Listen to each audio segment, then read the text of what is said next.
ओ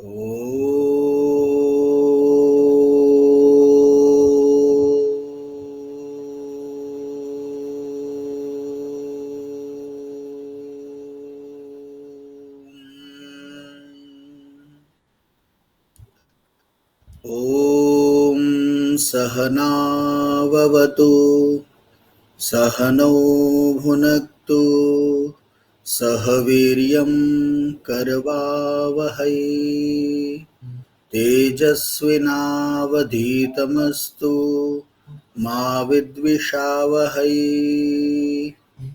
ॐ असतो मा सद्गमय तमसो मा ज्योतिर्गमय मृत्योर्मा अमृतं गमय। ओम शांति शांति शांति। गुजरात टेक्निकल यूनिवर्सिटी के द्वारा स्नातकोत्तर अभ्यासक्रम जिसका नाम हिंदू स्टडीज है, इस अभ्यासक्रम के दूसरे सत्र में उपस्थित सभी जिज्ञासु और संपूर्ण रूप से इस पाठ्यक्रम से जुड़ चुके ऐसे सभी यहाँ पर अध्येत्री वृंद का मैं स्वागत करता हूँ। और अब मैं अपने विषय पर आता हूँ, क्योंकि विषयांतर हो जाने से काफी कुछ रह जाता है। आज मेरा विचार है कि मैं कर्म के भेद के विषय में संक्षेप में ही हो, लेकिन आप उस पूरे कर्म के भेदों के चक्र को आप अच्छी तरह से समझ जाए, ऐसा मेरा प्रयत्न रहेगा। और फिर अगले व्याख्यान में हम विषय को लेंगे कर्म फल व्यवस्था। तो इस प्रकार 2 सत्रों में ये पूरा कर्म वाला जो चक्र है, मैं भी कर्म के बंधन से मुक्त हो जाऊं क्योंकि ये एक इस प्रकार का वो है कि ये पूरा नहीं होता है तो वो कहीं ना कहीं आपको बीच में मझधार में छोड़ दी हुई नाव की तरह प्रतीत होता है। इसलिए इसको पूरा कंप्लीट करना, और उसके साथ साथ फिर उससे जुड़े हुए आपके पॉइंट्स हैं, उन पर थोड़ी सी चर्चा। इस प्रकार हम इस कर्म की पूरी यूनिट को हम अच्छी तरह से समझेंगे। परीक्षा की दृष्टि से तो ठीक है ही, लेकिन ज्ञान की दृष्टि से और कहीं पर आपको आवश्यकता होगी तो उस दृष्टि से उस पर विचार विमर्श करेंगे। प्रयत्न है कि एक विद्यार्थी के रूप में आपको कोई अभ्यासक्रम का कोई बिंदु आपसे अछूता ना रहे, और उसके साथ साथ अभ्यासक्रम के साथ साथ जो हमारी ज्ञान पिपासा है वो भी शांत हो। इस उद्देश्य को ही लेकर आप लोग सभी लोग जुड़े हुए हैं। शायद इस परीक्षा के फल से या प्रमाण पत्र से आपको बहुत उस तरह का लाभ प्रमाण पत्र के आधार पर नहीं हो रहा है, लेकिन ज्ञान के आधार पर तो आप कुछ न कुछ नया प्रति वर्ग आप कुछ न कुछ सीख रहे हैं। और मैं भी इसका एक माध्यम हूँ, मुझे भी कुछ ज्यादा ही प्रयत्न करना पड़ता है। आज पूरा दिन मैं व्यस्त रहा, सुबह 8 बजे से लेकर अभी 3:30 बजे मैंने 2 रोटियां खाई, रोटी खाई है, समय ही नहीं रहा। लेकिन ये था कि 4 बजे मुझे आपके समक्ष उपस्थित होना है किसी भी रूप में, और वही उत्सुकता आप लोगों की और मुझे भी कि चलो इस विषय को आपके समक्ष प्रस्तुत करने का अवसर मिलेगा। चलिए कर्म के भेद की तरफ चलते हैं। आपको अब मेरी पीपीटी दिखाई दे रही होगी। हाँ। हमने संचित क्रियमाण और प्रारब्ध कर्मों के विषय में जान लिया है। संचित कर्म जो हमारे क्रियमाण कर्म है, जिनका फल प्राप्त नहीं हुआ है, उन फल वे जो कर्म है हमारे किसी जगह पर वो इकट्ठे होते हैं, उसको हम कर्माशय कहते हैं। तो वो कर्माशय के माध्यम से इकट्ठे हुए कर्म जहां पर होते हैं, उन कर्मों का नाम है संचित कर्म। क्रियमाण कर्म जो हम इस समय कर रहे हैं, वर्तमान काल में जो कुछ किया जा रहा है, वो समस्त कर्म है, वो क्रियमाण कर्मों की दृष्टि से हम समझ सकते हैं। और तीसरा जो है वो प्रारब्ध है, जो हमें पता नहीं है, जिसको हम आजकल की भाषा में भाग्य बोलते हैं, या हमारे संचित कर्म हैं वो अब हमें फल देना प्रारंभ कर देते हैं।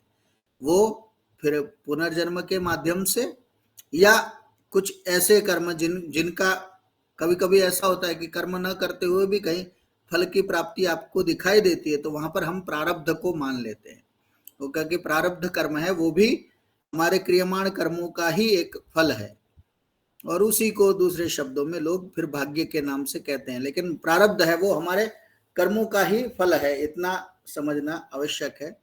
कर्म, अकर्म और विकर्म के बारे में भी हमने चर्चा कर ली। उसमें भी अकर्म है वो हमें कहीं न कहीं थोड़ा सा सामान्य रूप से हमें अकर्म शब्द है, उस स्थिति में उस चीज को, अकर्म शब्द को समझने में थोड़ा सा हमें अधिक परिश्रम करना पड़ता है। कर्म यानी जो अच्छे कर्म हैं, वेदोक्त कर्म है, शास्त्रोक्त कर्म है, उनको करना कर्म है।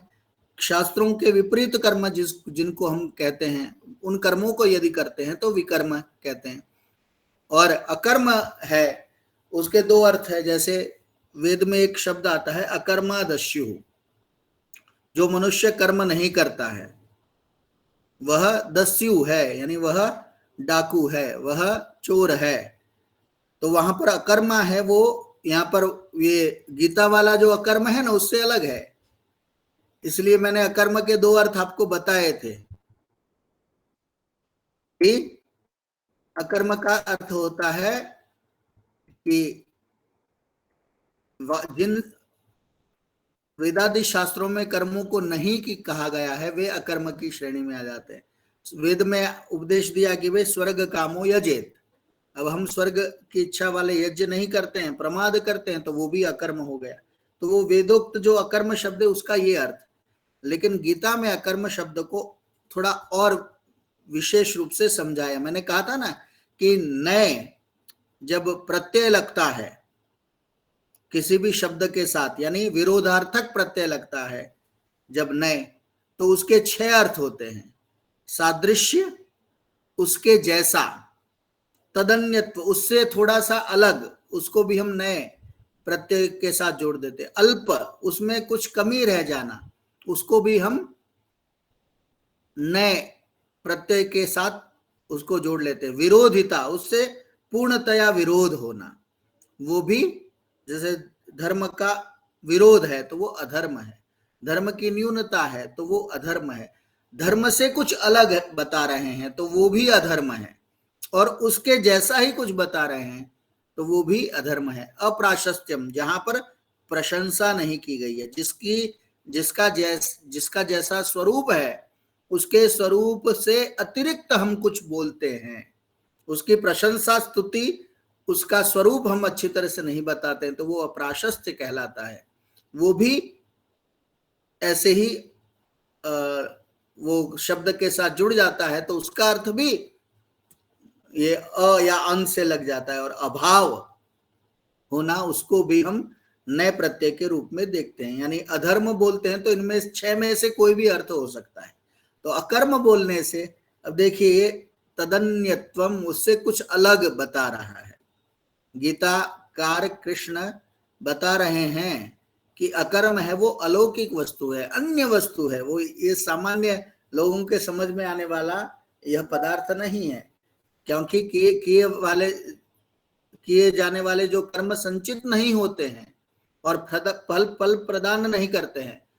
कर्तृत्व करता है वो कर्तृत्व भावना से रहित होकर, राग द्वेष से विमुख होकर, मात्र और मात्र ईश्वर अर्पण करते हुए जो कर्म करता है वो कर्म उसको बंधन में नहीं लाते हैं, वो फल की श्रेणी में नहीं देते हैं।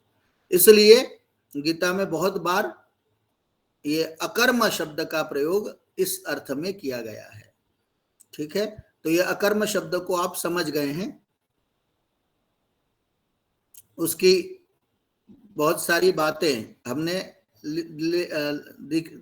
देख ली थी कि जो पुरुष कर्म में अथवा अहंकार रहित की गई संपूर्ण चेष्टा में अकर्म अर्थात वास्तव में उनका न होना पना देखो, और जो पुरुष अकर्म में अर्थात अज्ञानी पुरुष द्वारा किए संपूर्ण क्रियाओं के त्याग में भी कर्म को अर्थात त्याग रूप क्रिया को देखे वह पुरुष बुद्धिमान है, मनुष्यों में बुद्धिमान है, और वह योगी संपूर्ण कर्मों का करने वाला है। तो ये कर्मण्य कर्म यह पश्चेत वाला इसका अर्थ था। और कह रहे हैं कि जिनके संपूर्ण कार्य कामना और संकल्प से रहित है, ऐसे उस ज्ञान रूपी अग्नि द्वारा भस्म कर्मों वाले पुरुष को ज्ञानी जन पंडित कहते हैं। तो विद्वान या पंडित की बहुत सुंदर व्याख्या है कि पंडित कैसा है कि वो जो भी कर्म करता है वो किसी कामना के वश में आकर नहीं करता है, कोई कामना की इच्छा से नहीं करता है, कोई कामना से नहीं करता है, संकल्प से नहीं करता है, वो मात्र और मात्र ईश्वर को ध्यान में रखते हुए जब कर्म करता है। तो ये कब उत्पन्न होता है? जब अपने अंदर ज्ञान रूप अग्नि प्रदीप्त होती है। अग्नि है ना, वो तो हमारे पूरे विश्व का आधार है। हमारे उदर में यदि जाठराग्नि नहीं है तो भोजन है वो पचने का कार्य नहीं करेगा। यदि हम देख रहे हैं कि रात्रि में यदि दीपक रूप अग्नि प्रज्वलित नहीं है या लाइट रूपी अग्नि प्रज्वलित नहीं है तो अंधेरा ही अंधेरा है। दिवस में सूर्य है, वो भी एक अग्नि का ही तो बड़ा स्वरूप है। तो ये अग्नि है, वो पूरे संसार को ऊर्जावान बनाता है, वो प्रेरणा देता है, नियमितता का पाठ पढ़ाता है और पूरे विश्व को प्रकाशित करता है। तो वो भी अग्नि का स्वरूप है। तो वो अग्नि है, उसके द्वारा हम कर्मों को भस्म करते हैं, और जब कर्म भस्मीभूत हो जाते हैं उसी को पंडित कहा जाता है, ऐसा गीताकार कृष्ण कहते हैं। ठीक है। अब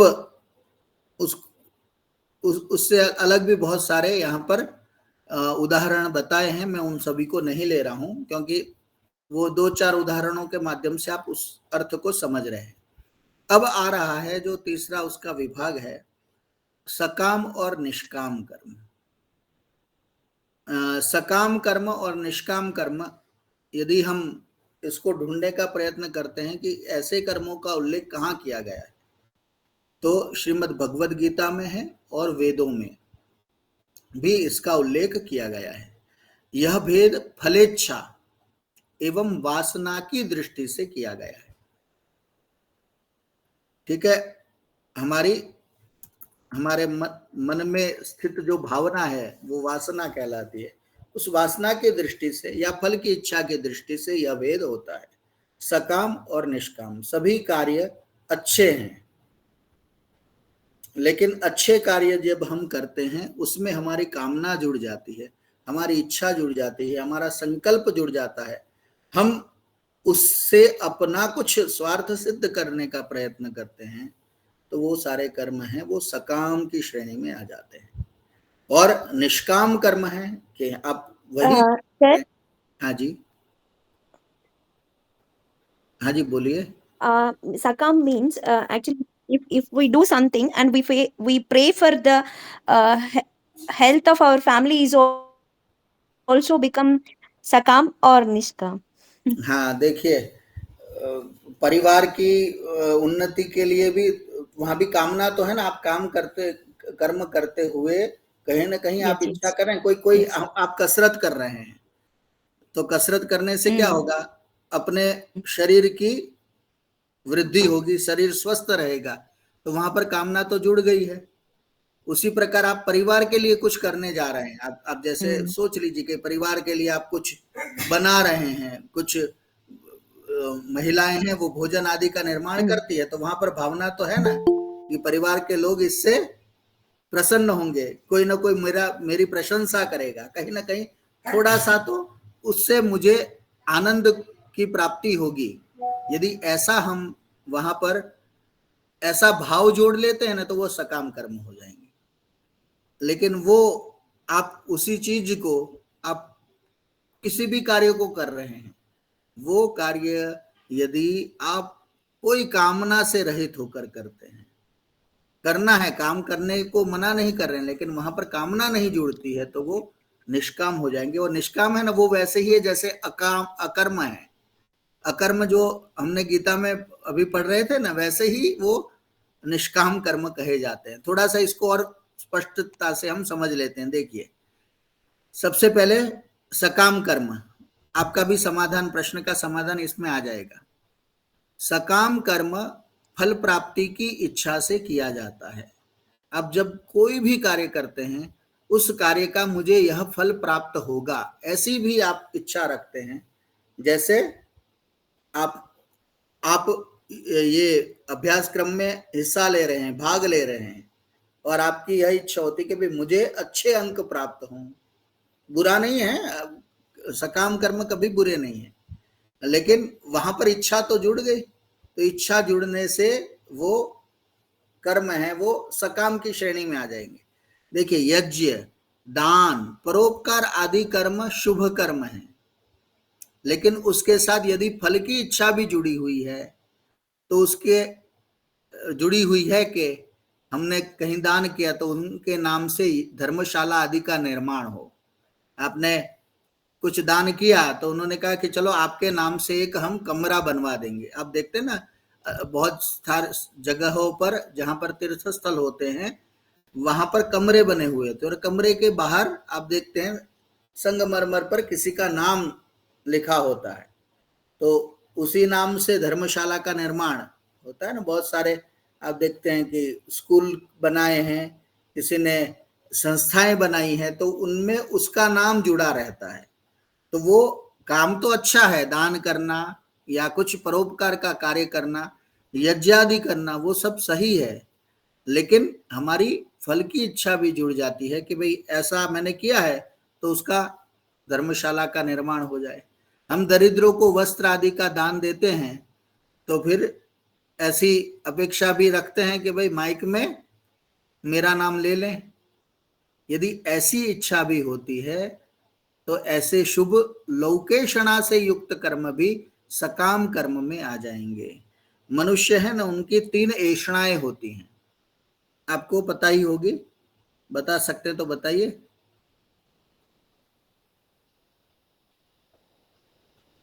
3 ऐषणाएं मनुष्य के साथ जुड़ी हुई होती है, आप बता सकते हैं कोई?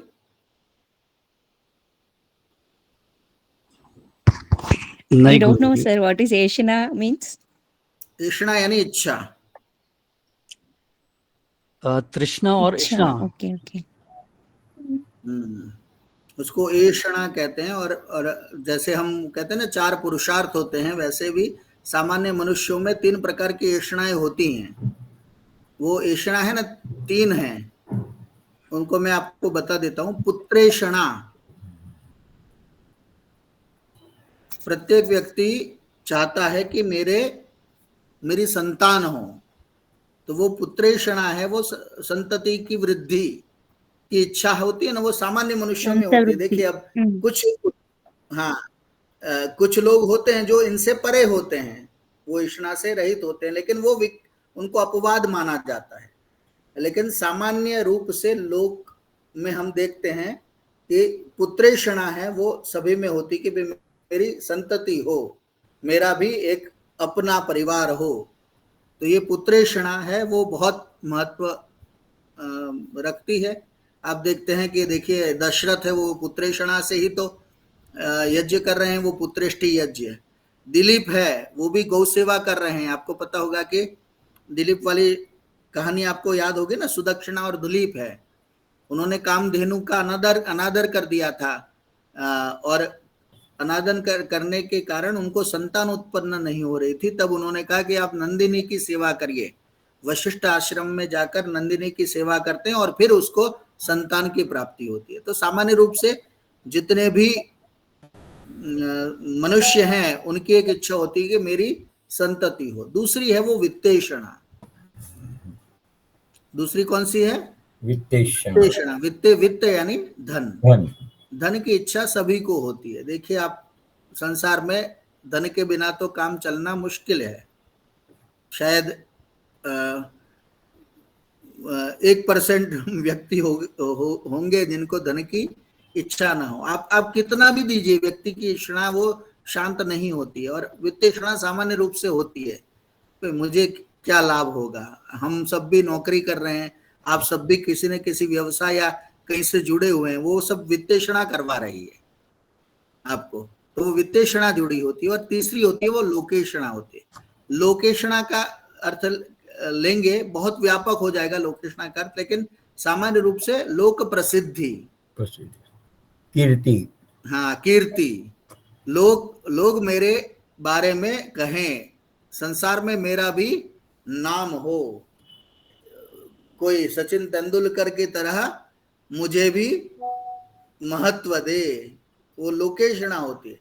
और लोकेशना तो शायद सभी में होगी, तो ये लोकेशना है वो शुभ है कि अच्छे कार्यों की कीर्ति फैले, लेकिन वहां पर इच्छाएं जुड़ जाती हैं। तो ये 3 प्रकार की इच्छाएं सामान्य रूप से जुड़ती हैं। मैं बहुत बार कहता हूं कि ये 3 इच्छाएं सामान्य मनुष्य के अंदर होती है, लेकिन हमें इससे अच्छी 3 इच्छाएं रखनी चाहिए। वो उसको मैं नाम देता हूं जिगीषा, जिज्ञासा और जिजीविषा। मनुष्य को इच्छाएं रखनी है तो चलो आप लोकेशना, पुत्रेषणा और वित्तेषणा से भी कुछ ऊपर उठकर कुछ इच्छाएं रखिए। तो सबसे पहली इच्छा क्या है? जिज्ञासा, किसी भी ज्ञान को प्राप्त करने की इच्छा। आप देखिए अथा तो ब्रह्म जिज्ञासा, धर्म जिज्ञासा, सारे ग्रंथों का प्रारंभ है ना वो जिज्ञासा से ही शुरू होता है। तो ये जिज्ञासा है, यह व्यक्ति में होनी चाहिए, क्योंकि जब तक जिज्ञासा वाला व्यक्ति रहेगा तब तक ज्ञान है वो उसके पास आता रहेगा, वहां पर गेट बंद नहीं होगा, हमारा दरवाजा हमेशा खुला है ज्ञान का। तो कुछ न कुछ हमें ज्ञान प्राप्त हो। छोटा बच्चा है ना वो सबसे ज्यादा जिज्ञासु होता है, वो 15 बार कंफर्म करेगा कि इसको क्या कहते हैं, तो हाथी हाथी हाथी हाथी, और फिर उसकी जिज्ञासा शांत होती है। फिर उसके मन में एक चित्र अंकित हो जाता है कि भाई इस प्रकार का, इस अंगों से विभूषित जो प्राणी है उसको हम हाथी कहते हैं। तो वो जिज्ञासा है ना, बालक को आप देखें ना, बालक सबसे जल्दी सीखना शुरू करता है। वो आप लिखना कहिए, पढ़ना कहिए, बोलना कहिए, खेलना कहिए, कूदना कहिए, जो आप सिखाएंगे वो सीख जाता है। सीखने के पीछे कारण क्या है? वो सारा कार्य है वो जिज्ञासावश करता है। तो जानने की इच्छा है वो व्यक्ति को जीवंत रखती है, और ये सबसे उत्तम इच्छा है। दूसरी एक इच्छा है जिगीषा। जिगीषा का अर्थ होता है जीतने की इच्छा। आप किसी भी कर्म को करते हैं, काम को करते हैं, किसी भी चीज की इच्छा रखते हैं, तो मात्र इच्छा मत रखिए, उस इच्छा को आप, शुभ इच्छा को, शुभ संकल्प को आप जीतिए। आप जब जीतने की इच्छा से कोई काम करेंगे ना, तो निश्चित रूप से उसमें एफर्ट है वो आपका 100% लगेगा। तो इन 3 इच्छाओं से अच्छा है ये जिज्ञासा और जिगीषा और जिजीविषा। अब जिगीषा यानी जीतने की इच्छा, कोई भी क्षेत्र हो, अब उस क्षेत्र में हार जाएंगे, कर रहे हैं, इच्छा हो रही है लेकिन कर रहे हैं, लेकिन हार की भावना से कर रहे हैं, मैं तो हारूंगा, मैं तो कहाँ अच्छा कर पाऊंगा, ऐसी जो हीन भावना आ जाती है, तो व्यक्ति है उसका अंदर से उसका पतन हो जाता है, अंदर से हार मान लेता है वो। या तो भाग लो, नहीं तो भाग लो। मैं बच्चों को कहता हूं कि या तो भाग लीजिए, किसी कार्यक्रम में भाग लीजिए, नहीं तो भाग लीजिए, क्योंकि इसके अलावा तो कोई तीसरा कोई ऑप्शन है ही नहीं। उसी प्रकार तो जिगीषा है वो व्यक्ति को और ज्यादा उस कार्य में पारंगत बनाती है। और तीसरी जो इच्छा है वो जिजीविषा है, यानी व्यक्ति को जीने की इच्छा है वो कभी नहीं छोड़नी चाहिए, कैसी भी परिस्थिति आए व्यक्ति को जिंदा दिल होना बहुत जरूरी है। तो जिजीविषा है वो व्यक्ति को रखनी चाहिए। आप देखिए परमात्मा ने इतना सुंदर मानव शरीर दिया है, उस शरीर को आप किसी छोटी सी घटना से आहत होकर, आप किसी आघात में आकर, कोई ऐसा आपके जीवन में कोई ऐसा मोड़ आ जाए और आप उससे हार कर जिजीविषा छोड़ देते हैं, तो फिर भगवान आपको कभी मनुष्य जीवन देगा ही नहीं।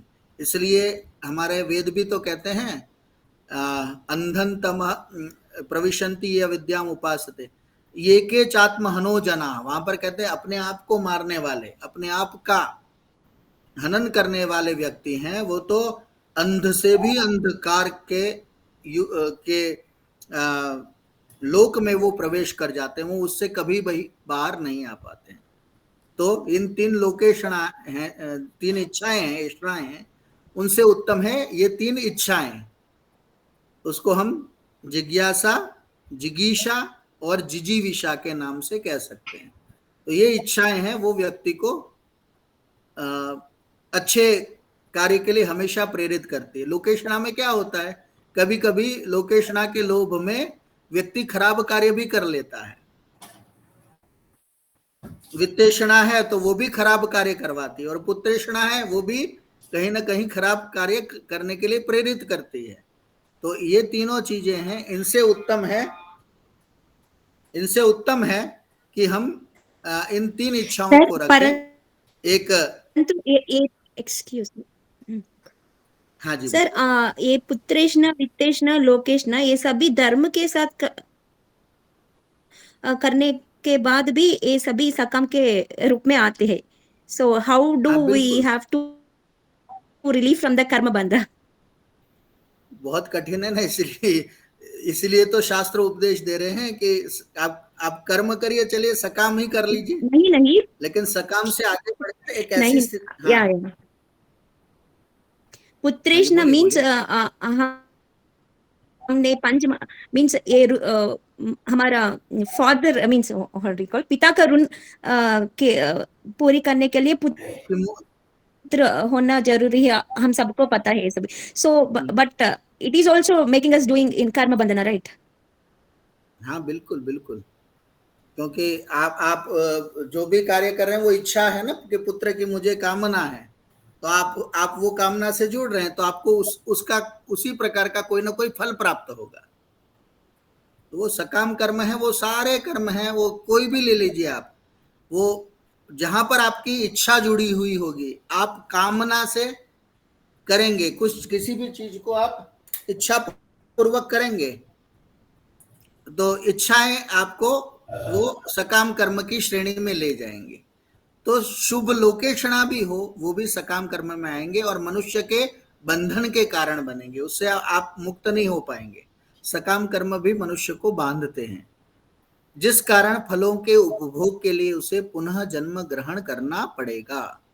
ठीक है, फलों के उपभोग के लिए पुनः जन्म, पुनरपि मरणम, पुनरपि जननम, पुनरपि जननी जठरे शयनम, जो शंकराचार्य जी ने जो चरपट पंजरिका स्तोत्रम में लिखा है, ये कि फिर से मृत्यु, फिर से जन्म और फिर से जननी के जठर में शयन, ये व्यक्ति को दर जन्म करना ही पड़ता है, क्योंकि वो सकाम कर्मों से बंधा हुआ है। इस प्रकार कर्मों को करने के बाद यदि उसके साथ इच्छाएं जुड़ जाती है, अपने हित की कामना की जाती है, तो वे कर्म सकाम कर्म की श्रेणी में आ जाएंगे। देखिए, सकाम कर्म है वो अधिकांश अच्छे कर्मों के संदर्भ में ही माने जाते हैं, लेकिन अच्छे कर्मों में भी यदि हमारी भावना जुड़ जाती है, हमारी इच्छा जुड़ जाती है, हमें कुछ अच्छे फल की प्राप्ति होगी, ऐसा भी यदि मन में विचार आ जाता है, तो वही कर्म है वो सकाम कहलाएगा। अब देखिए, निष्काम कर्म है ना, उसमें और सकाम कर्म में सामान्य रूप से बोला जाए तो कोई अंतर नहीं है, लेकिन यदि व्यवहार में लाया जाए तो बहुत बड़ा अंतर है, क्योंकि निष्काम कर्म करना बहुत कठिन है। इसलिए यदि मोक्ष को प्राप्त करना है, परम पद को प्राप्त करना है, किसी न किसी रूप में आपको इस जन्म मृत्यु के बंधन से छूटना है, तो आपको निष्काम कर्म की ओर प्रवृत्ति करनी पड़ेगी। अब देखिए, निष्काम कर्म उन्हें कहा जाता है जिन कर्मों में कोई कामना नहीं की जाती। निष्काम भाव से किए गए कर्म निष्काम कर्म कहे जाते हैं।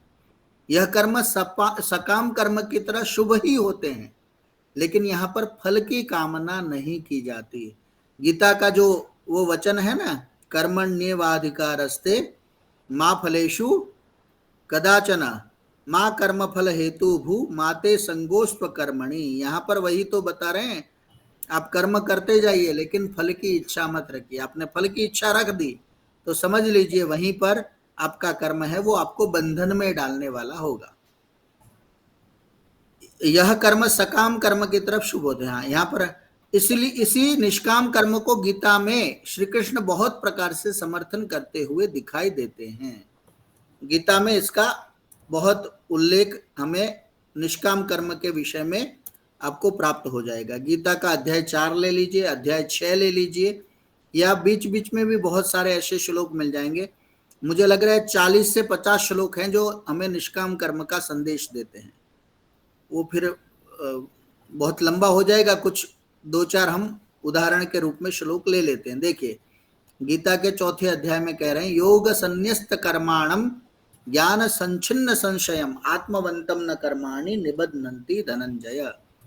धनंजय यानी अर्जुन, जिसने समत्व बुद्धि योग के द्वारा संपूर्ण कर्म भगवद अर्पण कर दिए हैं। आप कर्म कर रहे हैं, फल की इच्छा मत दिए, बस भगवान को हमने अर्पित कर दिए, हमारा इसमें कोई फल प्राप्त होगा ऐसा भाव नहीं है। इस भाव के साथ हम यदि कोई कार्य करते हैं, समत्व बुद्धि है ना, बुद्धि में भी यदि ऊपर नीचे हो गया, विषम बुद्धि हो गई, ये अच्छा ये बुरा, ये करना चाहिए ये नहीं करना चाहिए, ऐसी नहीं, लेकिन सब कुछ समान है उसके लिए।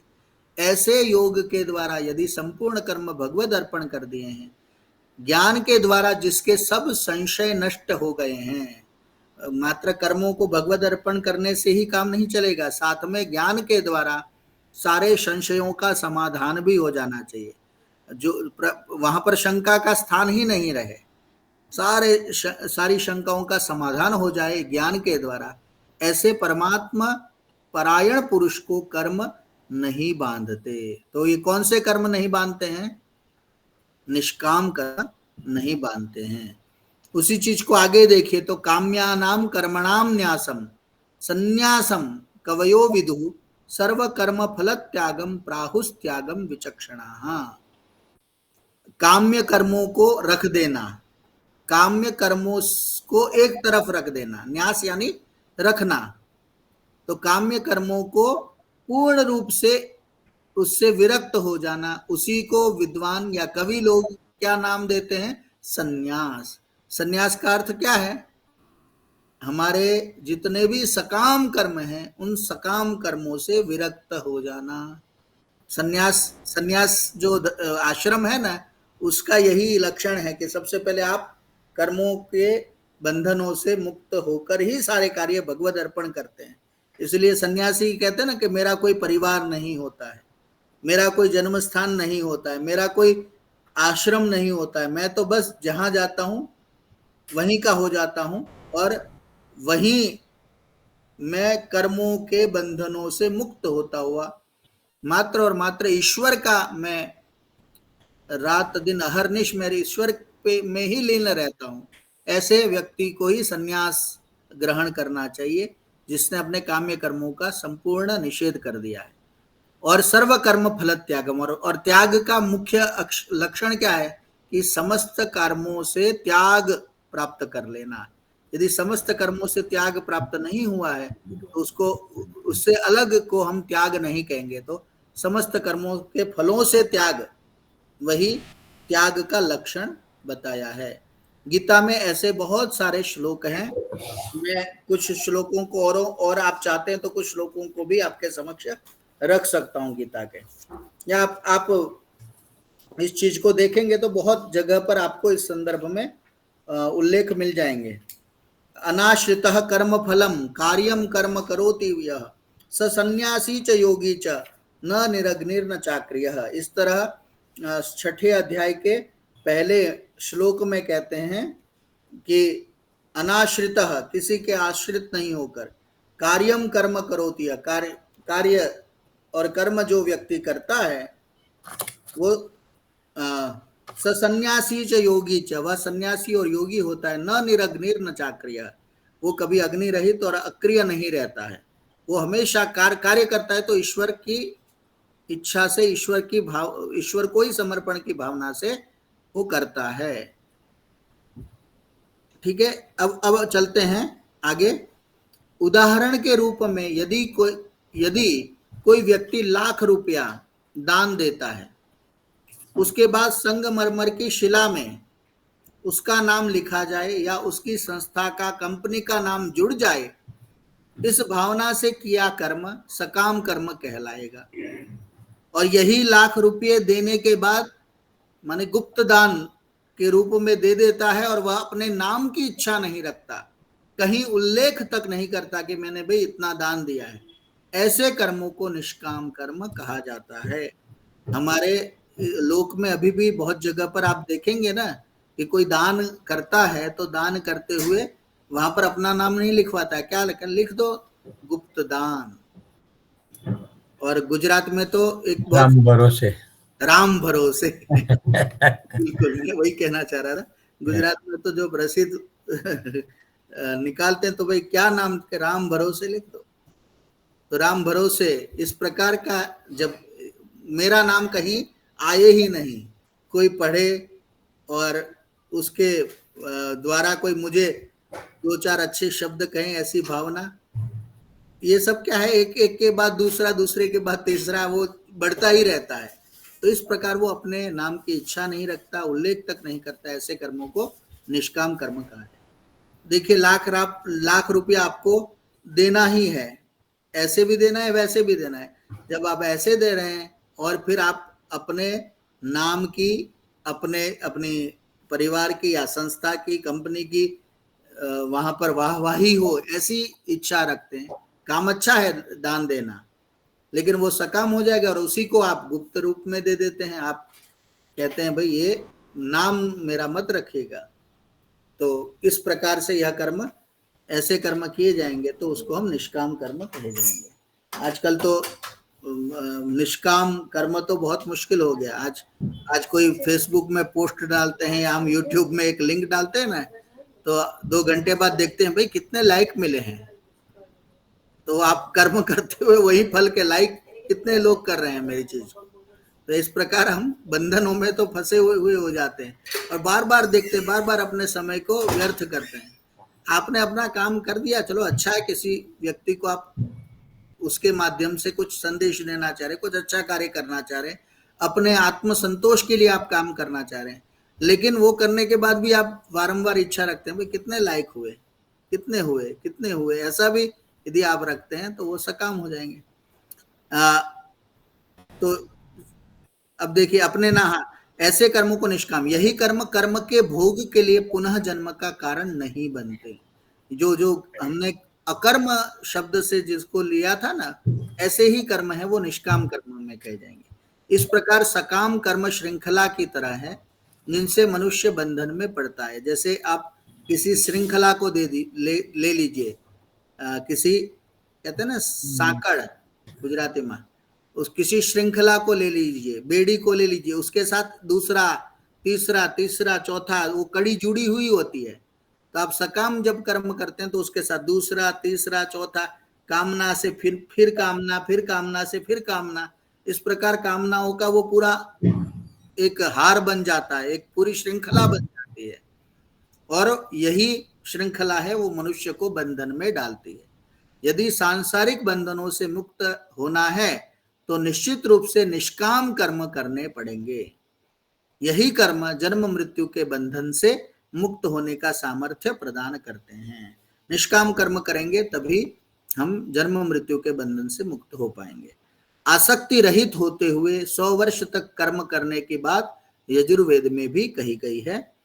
इसलिए निष्काम कर्म सिद्धांत का मूल वेदों में भी हम देखते हैं।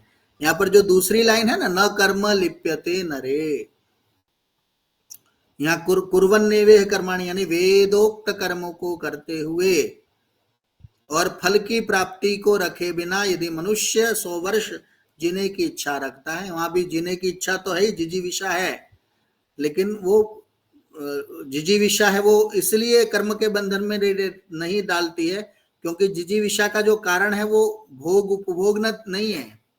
जितना ज्यादा जिएंगे उतना अगले जन्म में कम परिश्रम करना पड़ेगा, कम तप करना पड़ेगा। इस जन्म में अधिकाधिक तप के द्वारा मैं अपने कर्मों के बंधनों को थोड़ा थोड़ा शिथिल करता जाऊंगा और शिथिल करते करते 2 जन्म या 3 जन्म 4 जन्म के बाद मोक्ष की प्राप्ति के लिए मैं एलिजिबल हो जाऊंगा। ऐसी ऐसी भावना के साथ यदि जिजीविषा रखता है तो वो भी कर्म बंधन में नहीं आएगी। निष्काम कर्म सिद्धांत का मूल वेदों में यही इसमें प्राप्त होता है। कुर्वन्नेवेह कर्माणि। आप सभी को इस मंत्र से आपको परिचय हो ही गया होगा कि 100 वर्ष है मनुष्य को अच्छे कर्म करते हुए जीना चाहिए, और ऐसे यदि कर्म करता हुआ व्यक्ति जीता है तो उस वैसे कर्म मनुष्य को लिप्त नहीं होते, मनुष्य को बंधन में नहीं डालते हैं। ठीक है, अब रियलिटी देख लेते हैं। व्यवहार में प्रातःकाल उठने से लेकर रात्रि में शयन पर्यंत कोई भी काम निष्काम नहीं होता है। देखिए, भागते हैं नौकरी के लिए, सुबह उठते हैं, कसरत करते हैं, ध्यान करते हैं, वहीं कहीं ना कहीं हमारी इच्छाएं तो जुड़ी हुई हैं। संकल्प, वेद हमारे उपनिषद कहते हैं संकल्पमय पुरुष। पुरुष का पहला जो लक्षण है वो क्या है कि वो संकल्प से युक्त है, वो कामनाएं तो करता है, अच्छी कामनाएं, या संकल्प से अच्छी कामनाएं। तो कामना से रहित होना बहुत मुश्किल है। आप 24 घंटे काम करते हैं, वहां पर आप सकाम कर्म ही अधिकांश हम लोग करते हैं। प्रत्येक कर्म का उद्देश्य होता है, इन्हीं उद्देश्यों के सभी विधेय है। उद्देश्य करते हैं, उनके क्या विधेय हैं? तो बुभुक्षा निवारण के लिए भोजन, हम भूख लग रही है तो उसके लिए भोजन कर रहे हैं। स्वास्थ्य एवं मनोरंजन के लिए भौतिक साधनों का संचय करते हैं। ये सभी सकाम कर्म ही है, क्योंकि प्रत्येक कर्म में फल की कामना है। इसलिए किसी भी प्रक्रिया में यदि इच्छित फल की प्राप्ति नहीं होती है तो तुरंत उसे बदलकर दूसरी प्रक्रिया अपनाई जाती है। आप एक काम करते हैं, उस काम करने से आपको अपने मनोवांछित आपको फल प्राप्त नहीं होता है तो आप उसकी स्टाइल बदल देते हैं, वो दूसरी प्रोसेस शुरू कर देते हैं। भाई ये इससे नहीं हो रहा है तो इससे करेंगे। तो मनुष्य कोई कामनाओं के चक्कर में फंसा है। इन तथ्यों को कोई भी अस्वीकार नहीं कर सकता है। ऐसी स्थिति में निष्काम कर्म कैसे संभव है, उसकी क्या पद्धति है इत्यादि बड़ी गंभीरता के साथ चिंतनीय है।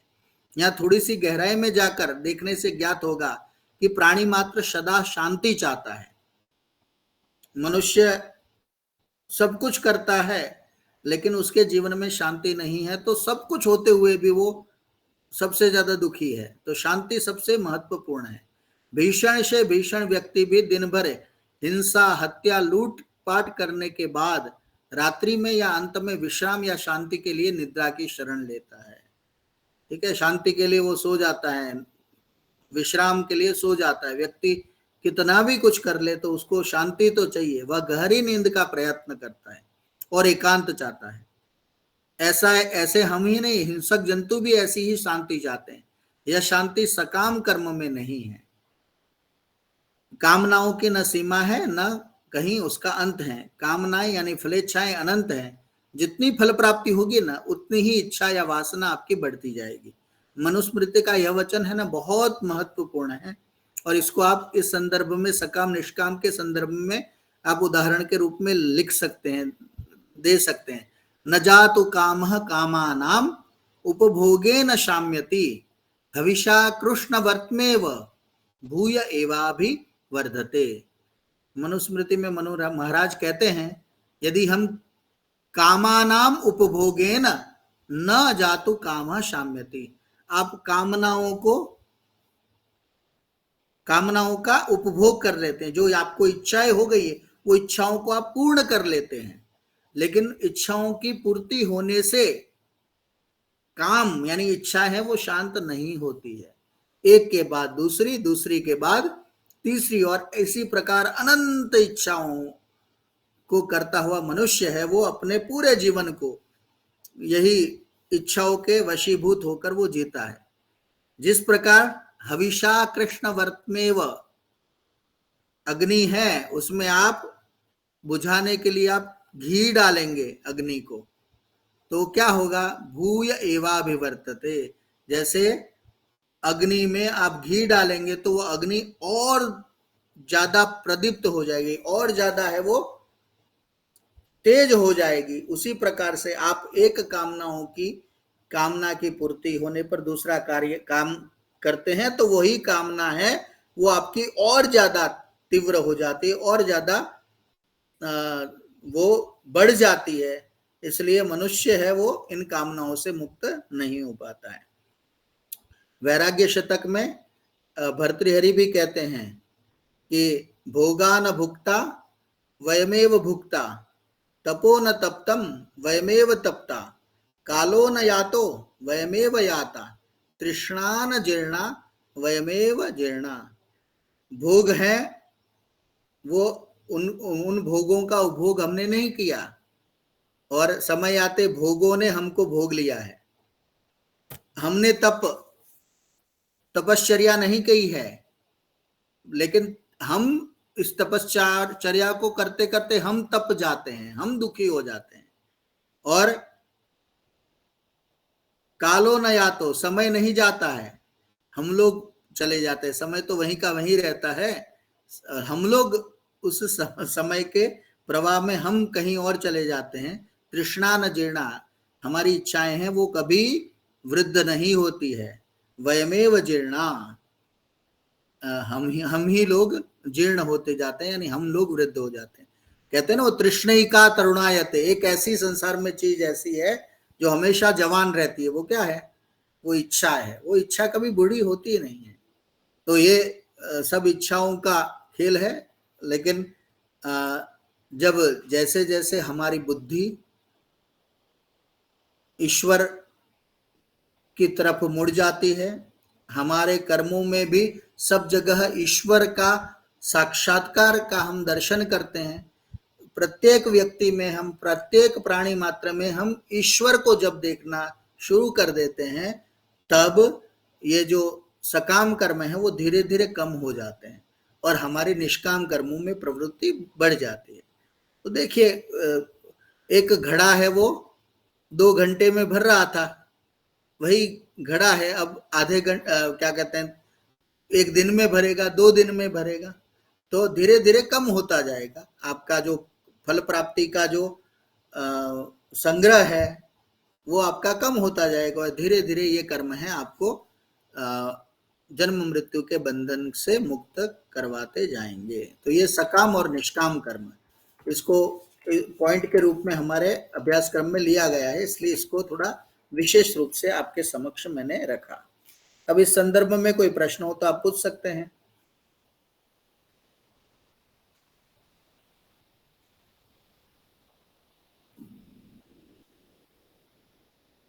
गीता में 18वां अध्याय है ना, उसमें 46वें श्लोक से आप देखेंगे, वहां पर भी इसका निष्काम कर्म का उल्लेख है। गीता के 6ठे अध्याय में भी इसका उल्लेख किया गया है।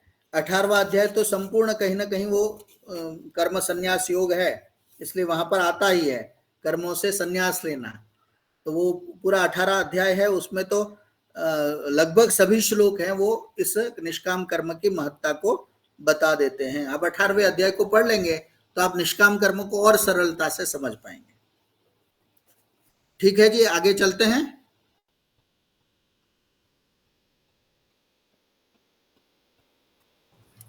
गुरुजी एक चीज पूछनी थी। ये जो कर्म की इतनी महत्ता आपने बताई है, हाँ जी, ये तो इसीलिए है क्योंकि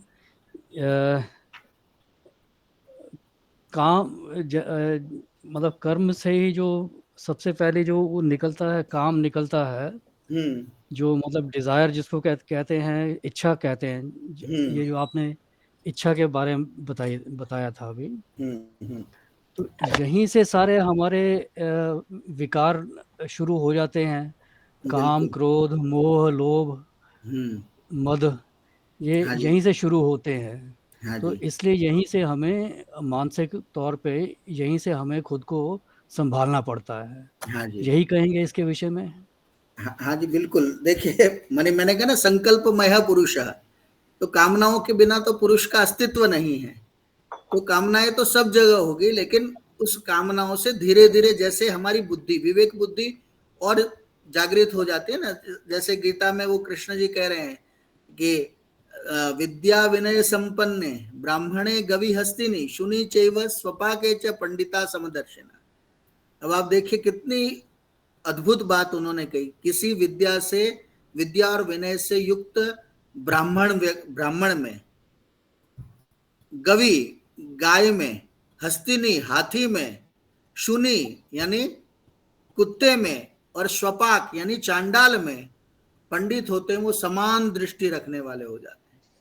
तो आप देखिए कहीं उसको वो कामना हो ही नहीं रही है, वो गायों में भी वो आत्म तत्व को देख रहा है, और पुरुष में भी देख रहा है, किसी चांडाल में भी देख रहा है, और वो वही समझता है कि भाई इसको भी किसी कर्म का फल प्राप्त हुआ है इसलिए ये भोग रहा है, लेकिन उसके साथ अपनी जो बुद्धि है वो समत्व वाली रख देता है। इसलिए समत्व बुद्धि हो जाएगी तो सुख प्राप्त होने से आप और सुखों की तरफ प्रेरित नहीं होंगे।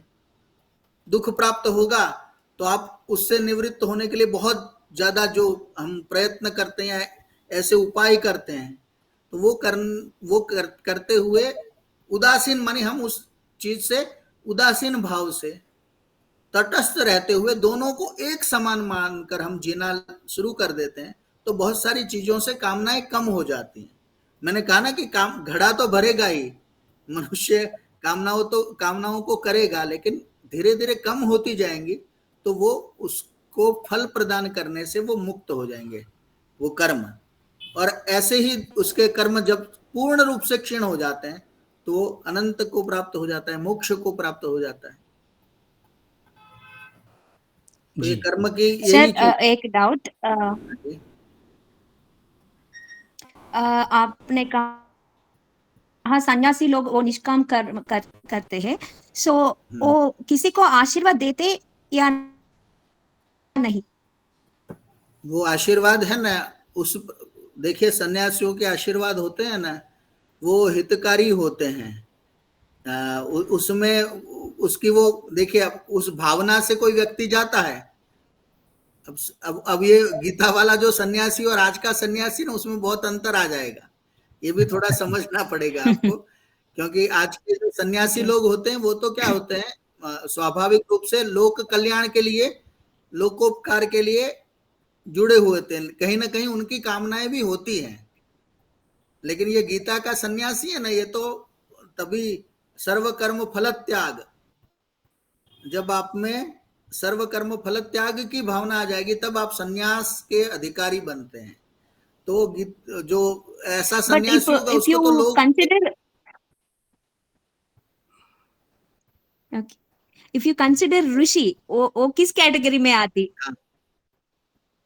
ऋषि तो है ना काम, वो तो परिवार को लेकर चलते थे। आप देखेंगे ऋषि थे अधिकांश वो गृहस्थी की श्रेणी में आते थे। अब देखिए जितने भी ऋषि होंगे ना वो परिवार वाले होंगे। तो ऋषि वो जो उपदेश देते थे वो गृहस्थ आश्रम में भी उनका ऐसा तप था कि वो उस उत्तम कक्षा तक पहुंच जाते थे कि उनके जो आशीर्वाद होते थे वो भी सफल हो जाते थे, और उस व्यक्ति को देखकर वैसा ही आशीर्वाद भी देने में वो समर्थ होते थे।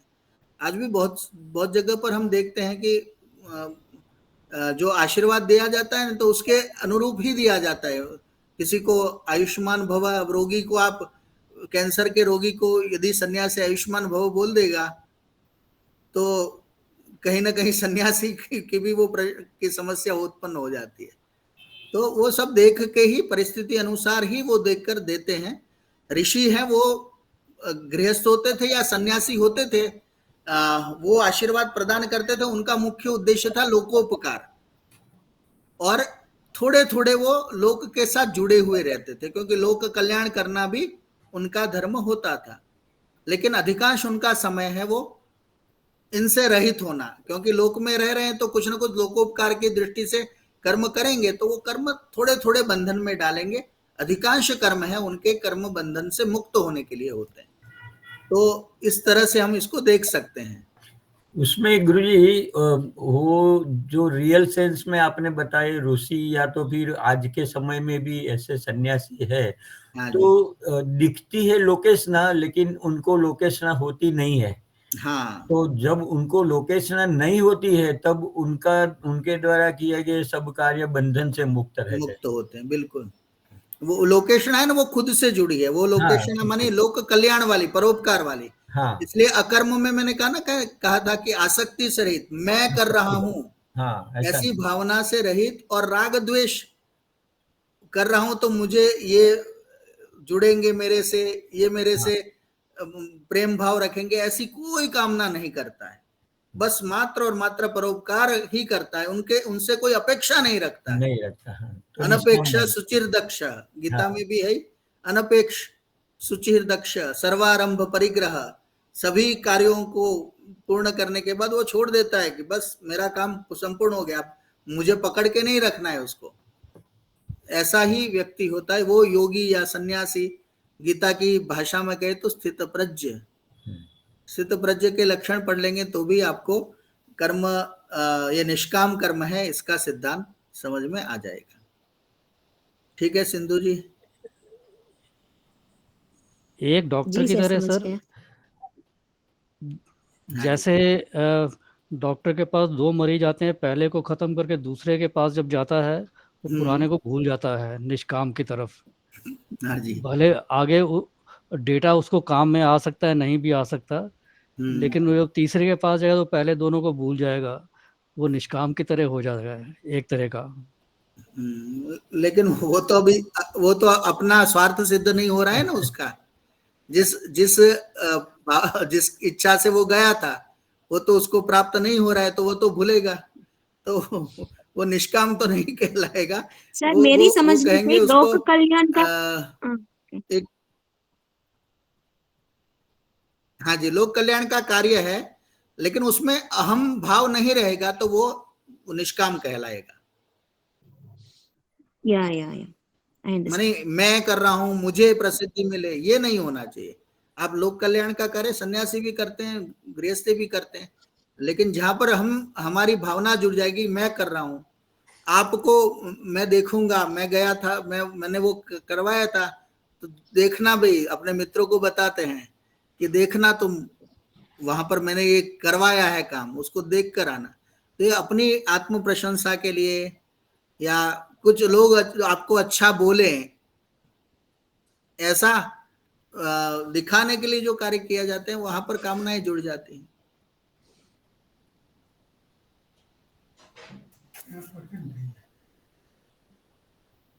Sir super. और वही धीरे धीरे पतन का कारण बन जाता है। धीरे धीरे क्या होता है, वो पतन शुरू हो जाता है। चलिए अब आगे चलते हैं, आगे चलें। Yes yes. अब चलते हैं, आपको दिखाई दे रहा है ना? हाँ।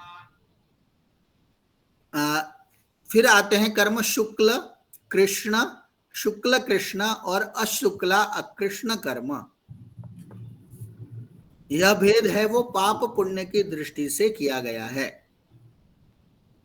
ठीक है, पाप पुण्य की दृष्टि से, जैसे कहीं पर फल प्राप्ति की दृष्टि है, कहीं पर वासना की दृष्टि है, इच्छा की दृष्टि है, यहाँ पर पाप पुण्य की दृष्टि से जो कर्म किए जाते हैं वो ये कर्म कहलाते हैं। इसका आधार है योग दर्शन। योग दर्शन आप पढ़ेंगे, वहां योग दर्शन में सूत्र आता है, कर्म अशुक्ला अकृष्णम योगिनस त्रिविधम इतरेषाम।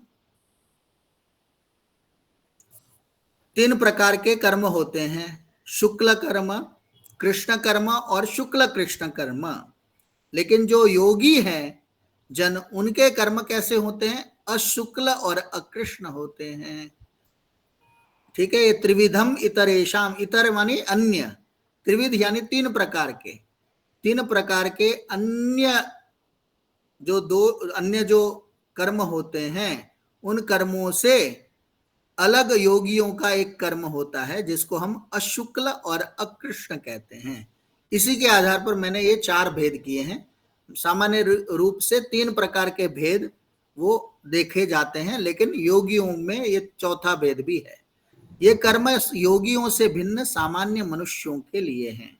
सामान्य जनों के कर्म शुक्ल अर्थात पुण्य कर्म होते हैं, कृष्ण अर्थात पापयुक्त कर्म होते हैं, शुक्ल कृष्ण कर्म अर्थात पाप पुण्य मिश्रित कर्म, एवं अशुक्ल अकृष्ण अर्थात न शुभ न अशुभ, दोनों से रहित, इस प्रकार के 4 कर्म होते हैं। ठीक है, योगियों से भिन्न ये 3 प्रकार के कर्म, और चौथा जो योगियों का कर्म है वो है अशुक्ल और अकृष्ण।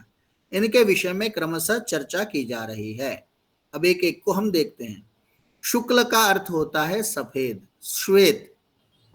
शुक्लांबरधराम हम बोलते हैं बहुत बार, या कुंदेंदु, वहां पर शुक्ल शब्द का प्रयोग देखते हैं। शुक्ल शब्द का अर्थ होता है श्वेत, ठीक है।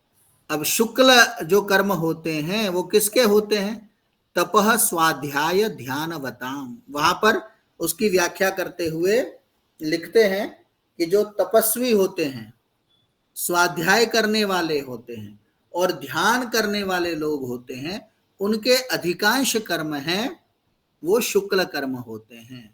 शुक्ल कर्म यानी पुण्य कर्म होते हैं। यह श्वेत रंग शुभ कर्मों का प्रतिनिधित्व करता है। यहाँ जो नाम दिया गया है ना, शुक्ल कृष्ण, ये रंग का नाम है। तो ये जो श्वेत रंग है वो किसका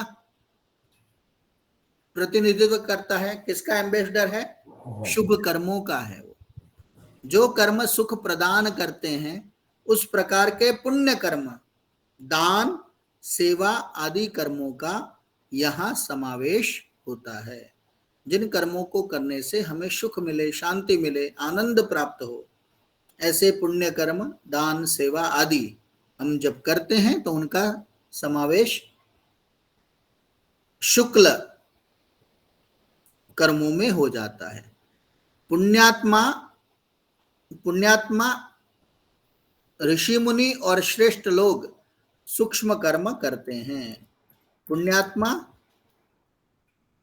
ऋषि मुनि और श्रेष्ठ लोग हैं, उनके जो कर्म होते हैं वो शुक्ल कर्म होते हैं, पाप कर्म होते हैं, पुण्य कर्म होते हैं, जिनसे किसी का भी अहित नहीं होता है। ऐसे कर्म करने से किसी को हानि नहीं पहुंचती है और हमेशा शुभ पुण्य कार्य होता है। ऐसे कर्मों को हम श्वेत वाली श्रेणी में लाएंगे। और ये अधिकांश किनके उनमें होते हैं? तपः स्वाध्याय ध्यानवताम। तपस्वी, स्वाध्याय और ध्यान करने वालों के श्वेत प्रकार के कर्म होते हैं। तो हम भी उस तपः, स्वाध्याय और ध्यान वाले हो जाएं तो हमारे कर्म भी श्वेत कर्म हो जाएंगे। अब कृष्ण का अर्थ होता है काला। तो क्या? कृष्णा दुरात्मा नाम। जो कृष्ण कर्म है वो किनके होते हैं? दुरात्माओं के होते हैं। जो दुष्ट प्रकृति के लोग होते हैं, वे जो कर्म करते हैं उनको हम कृष्ण कर्म कहेंगे। यह कृष्ण रंग अशुभ कर्मों का प्रतिनिधित्व कर रहा है। ये काला, हम भी काला दिखाते हैं, काला रंग, वो कहीं ना कहीं अशुभ का वाचक मानते हैं। तो काला रंग है वो अशुभ कर्मों को दिखाता है। तो यहाँ नाम भी कर्मों का है वो काला कर्म। हम भी बोलते हैं ना भाई, काले काम करोगे तो आप कभी भी सुखी नहीं होगे। तो ये दिल काला, ऐसा बोलते हैं ना कि इनके है वो हृदय है वो काला है, कलुषित है। तो ये जो कृष्ण रंग है वो अशुभ कर्मों का प्रतिनिधित्व। जो कर्म दुख प्रदान करते हैं उस प्रकार के पाप कर्म, चोरी, अहिंसा नहीं, हिंसा है, हिंसा, अन्याय आदि कर्मों का यहाँ समावेश होता है। ठीक है, हम चोरी कर रहे हैं, हिंसा कर रहे हैं, अन्याय कर रहे हैं, ऐसे जो कर्म जिनसे दूसरों को दुख प्राप्त होता है, जो समाज में अशांति फैलाते हैं, समाज में किसी न किसी को हानि पहुंचती है, ऐसे जो भी कर्म किए जाते हैं उनको हम कृष्ण कर्म के नाम से संबोधित करेंगे। पापात्मा, दानव और अधम लोग कृष्ण कर्म करते हैं जिनसे किसी का भी हित नहीं होता, वो दूसरे का हित ही करते हैं, हित नहीं होता है। ऐसे कर्मों को हम कृष्ण कर्म यानी पाप कर्म, कृष्ण कर्म को हम दूसरे शब्दों में कहें तो पाप कर्म कहेंगे। अब तीसरा प्रकार का जो कर्म है वो है शुक्ल कृष्ण। शुक्ल थोड़ा सा सफेद भी है और थोड़ा सा काला भी है, यानी थोड़ा सा पाप भी है, थोड़ा सा पुण्य भी है और थोड़ा सा पाप भी है। ऐसे मिश्रित कर्मों को हम शुक्ल कृष्ण कर्म कहते हैं। अब शुक्ल कृष्ण कर्मों के विषय में वहां पर कहा कि ये कर्म किनके होते हैं? तो क्या बही साधन साध्या, ये कर्म बाह्य साधनों से सिद्ध होते हैं। ठीक है, जिनको आप स्वीकार कर रहे हैं उनको अपनाने से पूर्ण रूप से पुण्यात्मा नहीं है। कहीं ना कहीं किसी का हित और किसी का अहित, थोड़ा सा सुख थोड़ा सा दुख, कभी खुशी कभी गम वाला हम शब्द बोल रहे हैं, कभी खुशी कभी गम, किसी को सुख मिलता है किसी को दुख मिलता है। ऐसे जो दोनों प्रकार के कर्म होते हैं उनको हम मिश्र कर्म कहते हैं। जैसे कृषि करना, खेती करना है, वो पुण्य का कार्य है या पाप का कार्य है? बोलेंगे आपसे, आप में से कोई? दोनों प्रकार के, दोनों प्रकार के हो जाएंगे। क्यों? उसमें खेती में, क्योंकि जब वो प्लाविंग होता है, कल्टीवेशन होता है, हाँ तो जीव जंतु की हानि भी होती है, और उससे जो प्रोडक्ट होती है तो वो मानव हित के लिए, खाने के लिए यूज में भी आता है, तो वो शुभ कर्म होता है। बिल्कुल सही कहा आपने कि एक तरफ तो बहुत सारे लोगों को से हम पेस्ट को मारते हैं जी, खेती, हाँ खेती करते हैं तो अच्छा करते हैं ना। हाँ, वो तो फिर वो थोड़ा सा ज्यादा हो गया कृष्ण कर्म। तो शुक्ल और अल्प कृष्ण और अधिक कृष्ण कर्म कहेंगे, क्योंकि हम पेस्टिसाइड से वैसे तो खोद कर तो हम हानि पहुंचाते ही हैं, लेकिन अब पेस्टिसाइड डालकर उस कीड़ों को भी हानि पहुंचाते हैं, और हमारे माने दूसरों के लिए अब जो अन्न उत्पन्न कर रहे हैं उससे दूसरे जो ग्रहण कर रहे हैं उससे भी हानि पहुंचा रहे हैं। तो आजकल की खेती तो पता नहीं कौन सी श्रेणी में आएंगे। ये पतंजलि जी अच्छा हुआ पहले हो गए, नहीं तो वो भी कंफ्यूज होते कि अब कृषि को किस हम श्रेणी में रखते। ये भी सही बात आपने कहा, वो पेस्टिसाइड्स का प्रयोग करने से इस प्रकार का अब कृषि भी अब शुक्ल कृष्ण कर्म में नहीं रही है, ज्यादा ही अब कृष्ण कर्म ही हो गया हो। भोजन पाचन, अब भोजन पचाते हैं, आप पकाते हैं तो उससे किसी के उदर की शांति, बुभुक्षा का शमन होता है, लेकिन कहीं ना कहीं वो जीवाणु है वो भी मरते हैं भोजन करते हुए। इसलिए तो वो पंच महायज्ञों का विधान हमने पिछले सत्र में पढ़ा था ना, कि 5 प्रकार के हम पंचसूना, 5 प्रकार के पाप है वो लग ही जाते हैं गृहस्थ करने वाले को, उनसे मुक्त होना है तो 5 प्रकार के महायज्ञ करिए। तो वो उसको फिर बैलेंस बना के रखते हैं।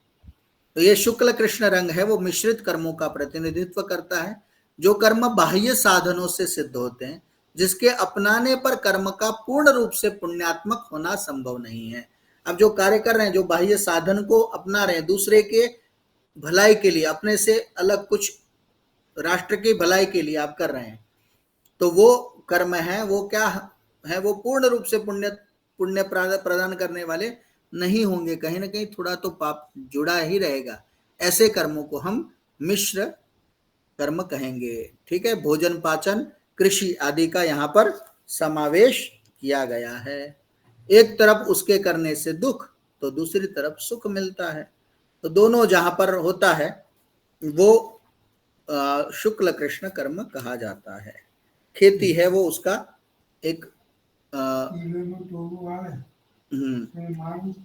उदात्त उदाहरण है,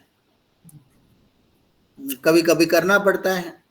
मेरे दादाजी हैं, वो 95 साल के हैं, 94 साल के, 95 के, वो मेरे व्याख्यान को सुन रहे हैं। अच्छा। वो कह रहे हैं वो जो तीड़ आ रहे थे ना वो अभी बनासकांठा में, अब वो आए तो अब उसको नहीं हटाएंगे, मारेंगे तो पूरा अन्न का नाश हो जाएगा। तो न चाहते हुए भी वो पाप कर्म लग जाता है, तो वो अन्नादि की वृद्धि के लिए, लोगों के तक अन्न पहुंचाने के लिए ऐसे जो कीट पतंगे हैं उनका हम नाश करते हैं, तो वो फिर मिश्रित कर्म में आई जाएंगे। अशुक्ला अकृष्ण कर्म, देखिए अशुक्ल और अकृष्ण यानी जो सफेद, यानी पाप भी नहीं है, पुण्य भी नहीं है और पाप भी नहीं है, तो अशुक्ल को कहते हैं फल संन्यास। अशुक्ल कर्म जो करते हैं उसके लिए क्या आवश्यक है? फल संन्यास। आप कर्म के फल से संन्यास ले लीजिए, यानी आप जो कर्म अच्छा कर रहे हैं उस कर्म के फल की आप इच्छा ही मत रखिए, उससे विरक्ति, आपका वैराग्य हो जाए, तो ऐसे कर्म को अशुक्ल कहेंगे। और अकृष्ण यानी पाप कर्म है, उसको कहीं से अनुपादान यानी ग्रहण ही नहीं करना है। शुक्ल यानी पाप पुण्य कर्मों के फल से संन्यास ले लेना है, और पाप रूप कर्मों का अनुपादान यानी उसको ग्रहण नहीं करना है। यदि यह दोनों आपकी योग्यता आ गई तो आपके कर्म हैं वो अशुक्ल और अकृष्ण कर्म की श्रेणी में आ जाएंगे। अब योग दर्शन में महर्षि पतंजलि इसको और स्पष्टता से कहते हैं, अशुक्ला कृष्णा सन्यासी नाम। जो सच्चे अर्थों में सन्यासी हैं उनके ये अशुक्ल और अकृष्ण कर्म होते हैं। आपका जवाब भी मिल गया होगा कि यदि हम गृहस्थी हैं, ब्रह्मचारी हैं या वानप्रस्थी हैं, तो कहीं ना कहीं वो कामनाएं हमारे अंदर जुड़ेंगी। अब पूर्ण रूप से संन्यास हो जाता है तो कामनाओं से विमुख हो जाते हैं, तो ऐसे कर्मों को अशुक्ल अकृष्ण कर्म। क्षीण क्लेशानाम, जिनके क्लेश अविद्या अस्मिता है, ये जो 5 क्लेश हैं, अभिनिवेश, अविद्या अस्मिता राग द्वेष और अभिनिवेश, ये जो 5 क्लेश हैं जिनके संपूर्ण रूप से क्षीण हो गए हैं, क्षीण क्लेश हो गए हैं, जो जिनके क्लेश नष्ट हो चुके हैं, चरम देहा नाम, ऐसे अंतिम देह वाले जिनका जीवन ही ईश्वर को समर्पित होता है, ऐसे अंतिम देह वाले सन्यासी के ये कर्म होते हैं। गीता में निष्काम या अकर्म नाम से इन कर्मों का ग्रहण किया गया है। ठीक है, तो अशुक्ला अकृष्ण कर्म आपको आ रहा है ना समझ में? यस।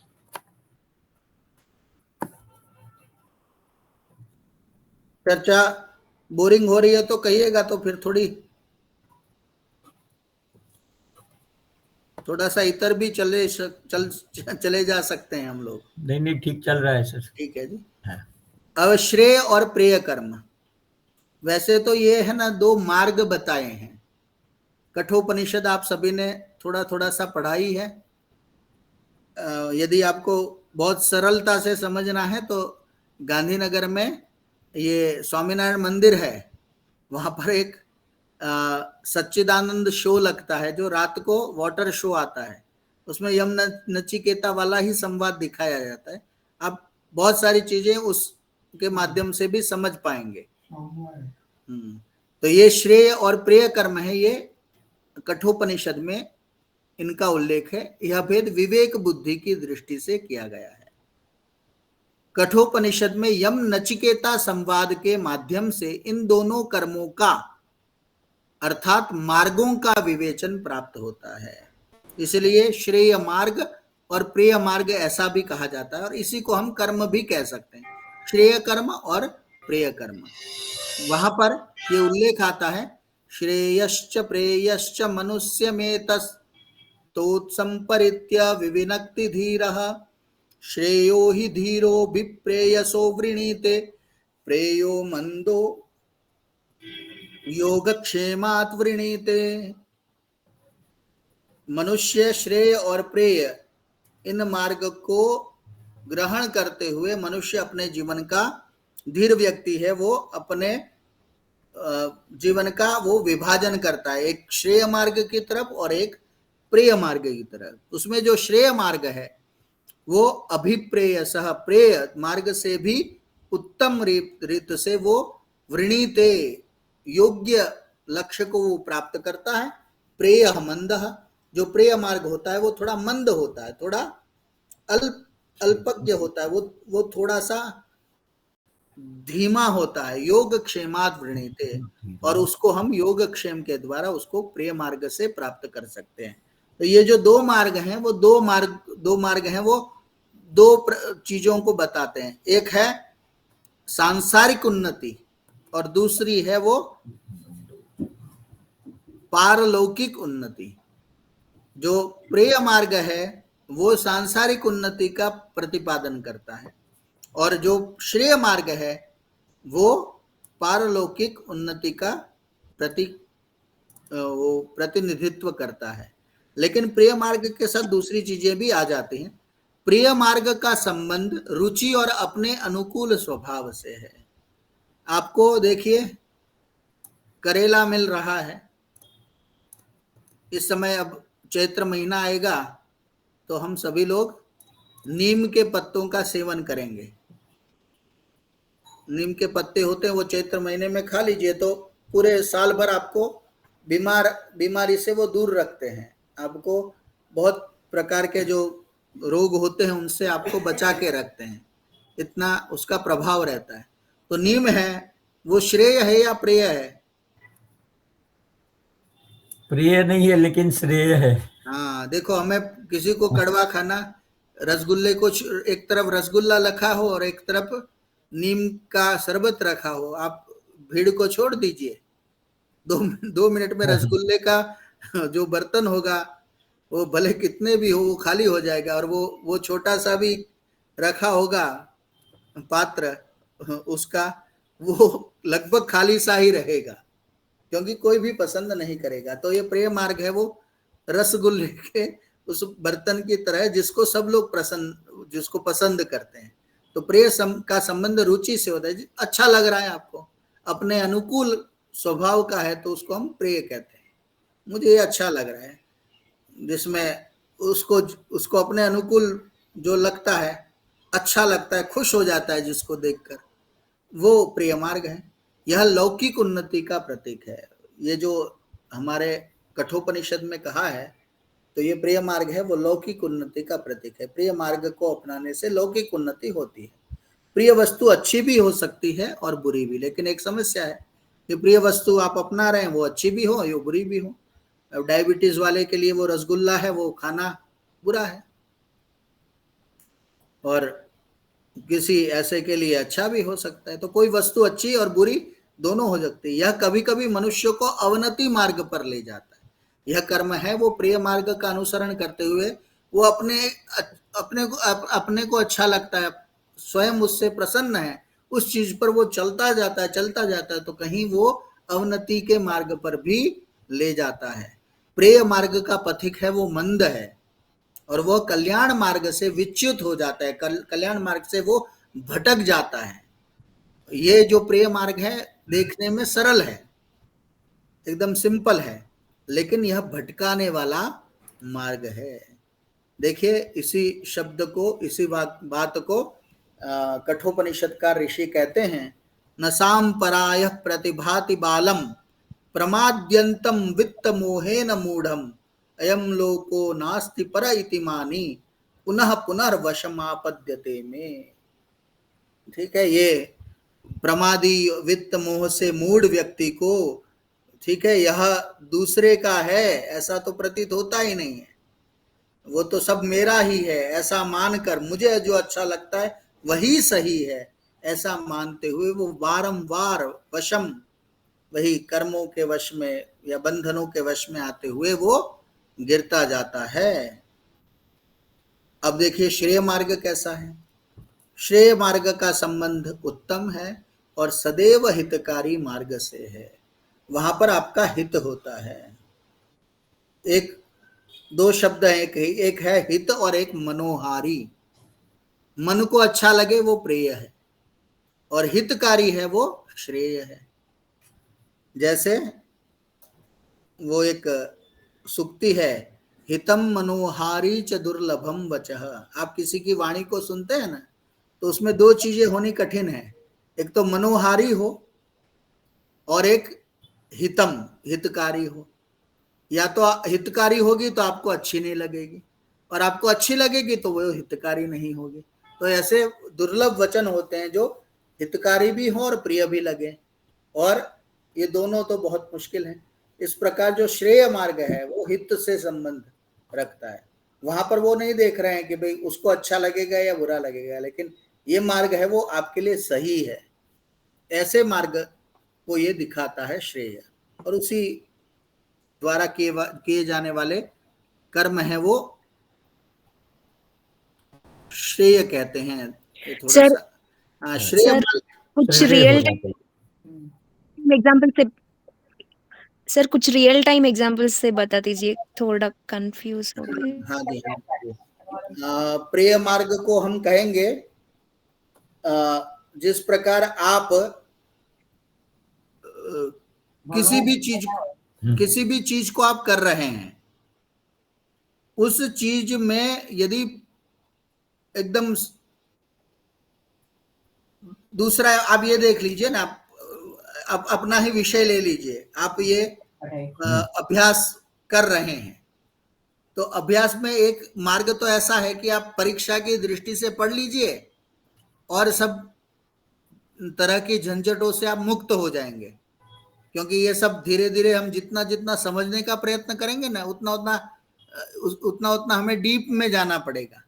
तो बहुत सारे लोग क्या करते हैं, प्रिय मार्ग क्या है, सर की पीपीटी मिल जाएगी, 2-3 लेक्चर वो क्या कहते हैं, वो उनका लेख भी मिल जाएगा, कोई आर्टिकल मिल जाएंगे, उसको पढ़ लेंगे तो मेरा तो कल्याण हो जाएगा। तो ये प्रेय हो गया आपके लिए, है ना, आपको अच्छा इस प्रकार हो गया। अब श्रेय मार्ग क्या है कि हमें जो अभ्यास क्रम में जो बिंदु दिए गए हैं, उस बिंदु को आपको गहनता से पढ़ना है, तो उसमें आपको परिश्रम लगेगा। शायद आपको ये पीपीटीज है ना, ये तो आपको बहुत सामान्य सहायता प्रदान करेंगे, लेकिन आप इससे भी डीप में जाने का प्रयत्न करते हैं, यानी ज्ञान के मार्ग को आप पसंद करते हैं कि चलो परीक्षा तो होती रहेगी, लेकिन मैं इसको सीखूंगी कब, मैं इसको जानूंगा कब। जब ऐसी भावना के साथ आप उस कर्म में लिप्त हो जाते हैं, ऐसे उसमें लग जाते हैं, तो वो श्रेय कहलाएगा। ठीक है, यानी परीक्षा की दृष्टि से अच्छा लगे, उस दृष्टि से लिख दिया आपने, कर दिया, तो वो प्रिय हो गया। और श्रेय है वो थोड़ा लंबा है, कठिन है, तपस्या वाला है। लेकिन ये जो श्रेय मार्ग वाला है, आप परीक्षा में पढ़े हुए, हमने कितनी सारी परीक्षाएं दी, मुझे तो पता नहीं है कि मैंने पहली क्लास में या दूसरी क्लास में कौन सी परीक्षा दी थी। तो वो मेरे लिए तो बस ऐसे ही था, प्रिय मार्ग था, पढ़ लिया था। लेकिन कुछ चीजें जो मैं जिनके विषय में बार बार चिंतन करता हूं, उन चीजों को पढ़ते हुए हम जब आगे बढ़ते हैं तो वो श्रेय मार्ग पर हमें ले जाते हैं। तो शॉर्टकट और अच्छा लगने वाला जो रास्ता दिखाई देता है, हाईवे ऐसा है कि आपको अच्छा लगता है और शॉर्टकट में पहुंचाएगा, वो श्रेय दिखाई देगा। लंबा होगा और थोड़ा सा कठिन होगा, मार्ग में कहीं आपको हो सकता है पत्थर पड़े हों, कांटे पड़े हों, ऐसे मार्गों से भी जाते हुए यदि अंत में आप सही मार्ग पर चल रहे हैं, तो निश्चय ही आप उस मार्ग से अपना इहलोक यानी इस लोक का तो कल्याण करेंगे, पर उससे भी ज्यादा आप परलोक का कल्याण करेंगे। तो जो उपनिषदों में जो श्रेय प्रिय मार्ग है ना, ये लौकिक और पारलौकिक इस दृष्टि से किया गया है, लेकिन हम कर्म के संबंध में इसका विवेचन करेंगे तो इस प्रकार से कहेंगे कि जो प्रिय मार्ग है वो छोटा है, सरल है और कहीं कहीं भटकाने वाला है, कहीं ना कहीं आपको पूरे डेस्टिनेशन पर नहीं पहुंचाएगा। लेकिन श्रेय मार्ग है वो तो आपको 100% आपको अपने गंतव्य स्थल को पहुंचाएगा। यह मार्ग निश्चय से, देखिए आगे लिखा ही है, श्रेय मार्ग पारलौकिक उन्नति का प्रतीक है। यह मार्ग निश्चय से मनुष्य को मोक्ष रूपी गंतव्य स्थल तक पहुंचाता है। श्रेय कर्म करते हुए आप मोक्ष को भी प्राप्त कर सकते हैं। प्रिय कर्म से कभी आप जन्म बंधन से मुक्त नहीं हो पाएंगे, तो श्रेय कर्म करेंगे, ये सदैव मनुष्य के हितकारी और उत्तम फल प्रदान करने वाले होते हैं। आप कर्म करिए, फल की इच्छा मत करिए, लेकिन फल उसका होगा वो उत्तम होगा। भोग से विरक्त पुरुष कल्याण मार्ग का पथिक होता है। ये जो भोग विलास वाला मार्ग है वो प्रिय मार्ग है ना। किसको अच्छा नहीं लगता है कि होटल में जाकर अच्छे अच्छे व्यंजनों को खाए, सबको अच्छा लगता है, लेकिन वो आपको नुकसान पहुंचाने वाले हैं। लेकिन जो घर पे बनाया हुआ, मेहनत से बनाया हुआ, यदि कम भी हो खाना, लेकिन वो शरीर के लिए उपकारक है, शरीर के लिए हितकारी है। अब होटल में कितने दिनों का रखा होगा, क्या चीज मिलाते होंगे, कितना वो मैदा ये सब जोड़ते होंगे, हमें क्या पता है। बस अच्छा लग रहा है हमें, होटल का खाना है वो प्रेय है और घर का खाना है वो श्रेय है। इसको ऐसे भी थोड़ा लौकिक उदाहरण से समझ सकते हैं। तो भोग से विरक्त पुरुष कल्याण मार्ग का पथिक होता है। वह भोग्य विषयों पर दृष्टिपात तक नहीं करता। वो सब ये जो सांसारिक विषय है उनसे वो दूर हटता है। वह विषयों को विषरूप मानते हुए उनसे मुक्त हो जाता है। यह मार्ग कठिन माना गया है और इसी को विद्या और अविद्या भी कहा जाता है। विद्या का मार्ग है ना वो श्रेय मार्ग है और अविद्या का मार्ग है वो प्रेय मार्ग है। तो इसी को विद्या और अविद्या के रूप से भी हम समझ सकते हैं। तो ये श्रेय और प्रेय मार्ग की बात आपके समक्ष रखी। चलिए अब आगे चलते हैं। दृष्ट और अदृष्ट कर्म गीता में भी है ना, ये श्रेय मार्ग के बहुत सारे उदाहरण आपको मिल जाएंगे। जैसे देखिए श्रेय मार्ग को और थोड़ा समझना हो तो जिस प्रकार कोई अंध व्यक्ति किसी अंध व्यक्ति का मार्गदर्शक बन जाता है। अंधा है वो दूसरे अंधे को रास्ता दिखाने का प्रयत्न करता है, तो क्या वो अभिष्ट स्थान को प्राप्त हो पाएंगे कभी? उनको जाना है अहमदाबाद और हमारी आंखें नहीं है और हमने दूसरे बिना आंखें वाले व्यक्ति की सहायता ली कि चल भाई मेरे पास तो आंखें नहीं है, तेरे पास भी नहीं है, चलते हैं अहमदाबाद, मुझे पहुंचा तू। तो उस तरह से हम उसका यदि सहयोग लेते हैं तो क्या हम पहुंच पाएंगे? अभिष्ट स्थान पर नहीं पहुंच पाएंगे। वो हम चक्कर मारते हुए चक्र की तरह, ठीक है, मार्ग में घूमते रहेंगे, कांटे झाड़ पता नहीं एक्सीडेंट, आजकल तो वाहन मिलेंगे, आजकल तो कांटे तो मिलने वाले नहीं है, कांटों से भी बड़े बड़े कांटे वाहन है। तो ऐसे कांटों से आकीर्ण होकर कांटों से आप दुखी होते हुए किसी गड्ढे में भी गिर जाएंगे, किसी पत्थर के साथ आपको ठोकर लगेगी और ठोकर लगते हुए आप अनेक विध कष्ट को प्राप्त करेंगे। वैसे ही मूर्ख व्यक्ति हैं, वो मनुष्येतर योनि को प्राप्त होकर दुख पूर्ण नरक आदि में प्रवेश करते हुए अनंत जन्म पर्यंत कष्टों को सहन करते हैं। ये जो प्रिय मार्ग के पथिक होते हैं उनकी ये स्थिति कभी कभी हो जाती है। इसलिए जो अपने आप को बुद्धिमान या विचक्षण मानता है उसे शास्त्रों के वचनों का, वेदों के वचनों का, आप्त पुरुष के वचनों को मानते हुए संपूर्ण रूप से जो आपके विवेक बुद्धि के माध्यम से आपने अपनी बुद्धि को इतना दृढ़ बना लिया है, तो आप राग द्वेष रहित होते हुए, निरभिमानी होते हुए, अफला आकांक्षी होते हुए, यथा योग्य जैसा हमारे शास्त्रों ने कहा है उस प्रकार के मार्ग का अनुसरण करेंगे तो आपकी जीवन यात्रा है वो सुखमय हो जाएगी। और निश्चित रूप से वो लंबा मार्ग जरूर है लेकिन आपको सही दिशा पर पहुंचाने वाला यह श्रेय मार्ग बनेगा। प्रिय मार्ग से हम कभी भी योग्य जगह पर नहीं पहुंचेंगे क्योंकि वहां पर भटकाने वाले मार्ग बहुत हैं। रास्ता एक ही दिखाई देता है लेकिन उस रास्ते के आगे 5-6 रास्ते आपको आगे दिखाई देंगे, जबकि श्रेय मार्ग का रास्ता है ना वो एक ही है, उसके आगे आपको विकल्प नहीं मिलेंगे पर लेकिन वो लंबा रास्ता है। तो इस प्रकार श्रेय मार्ग और प्रिय मार्ग और श्रेय कर्म और प्रिय कर्म को हमने देखा। अब देखिए दृष्ट और अदृष्ट कर्म, यह भेद है वो फल प्राप्ति की दृष्टि से किया गया है। ठीक है, फल प्राप्ति की दृष्टि से दृष्ट यानी देखा हुआ और अदृष्ट यानी जो नहीं दिखाई देता है। तो इसका आधार क्या है? वैशेषिक दर्शन है।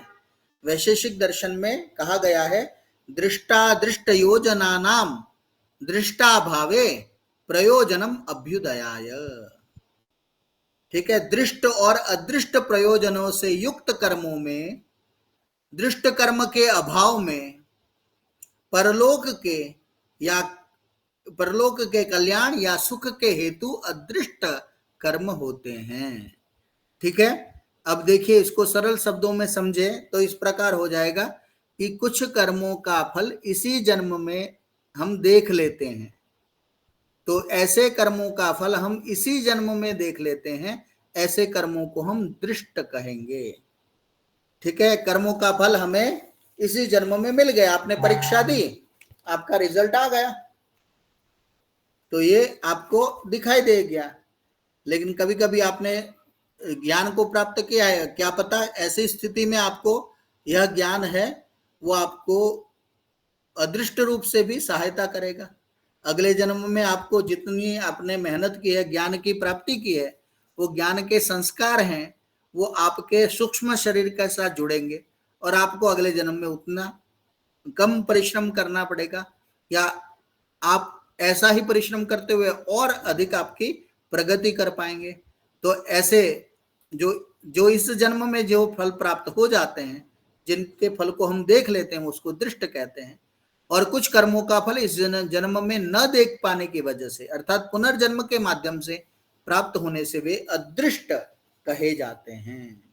अब देखिए, अदृष्ट शब्द है ना, इससे मात्र और मात्र यह नहीं है कि हमने नहीं देखे वो कर्मों के फल। तो अदृष्ट कर्म के जो फल प्राप्त होते हैं वो दो प्रकार से प्राप्त होते हैं, एक तो पुनर्जन्म के माध्यम से और दूसरा मोक्ष के माध्यम से भी। यानी आपके जो कर्म नहीं देखे जा रहे हैं, आपने इस जन्म में कर्म किए हैं, उनका फल आपको इस जन्म में नहीं मिला है, अगले जन्म में आपको फल प्राप्त हो सकता है, और कभी कभी मोक्ष के रूप में भी वो फल प्राप्त हो सकता है। तो इस प्रकार यहाँ पर परलोक व पुनर्जन्म से मात्र और मात्र जन्म जन्मांतर का ग्रहण नहीं करना है, लेकिन परलोक में दुख से संपूर्ण रूप से मुक्ति का भी ग्रहण किया जाता है। तो सबसे जो अदृष्ट कर्म का सबसे बड़ा फल क्या है, सबसे बड़ा उसका लाभ क्या होगा, तो क्या मोक्ष की प्राप्ति। मोक्ष की प्राप्ति भी अदृष्ट कर्मों के फलस्वरूप मिल सकती है। मोक्ष है वो कर्म विपाक की, कर्म हमारे जो विपाक हो जाते हैं, यानी पक जाते हैं, वो फल प्रदान करने की स्थिति में आ जाते हैं, ऐसे में कर्म विपाक की अंतिम गति है वो मोक्ष की होती है। और उस मोक्ष में जाने से हमारे सारे कर्म हैं वो क्षीण हो जाते हैं, नाश प्राप्त हो जाते हैं। मनुष्य मिथ्या ज्ञान से दोष, दोष से प्रवृत्ति, प्रवृत्ति से जन्म, जन्म से दुख को प्राप्त करता है।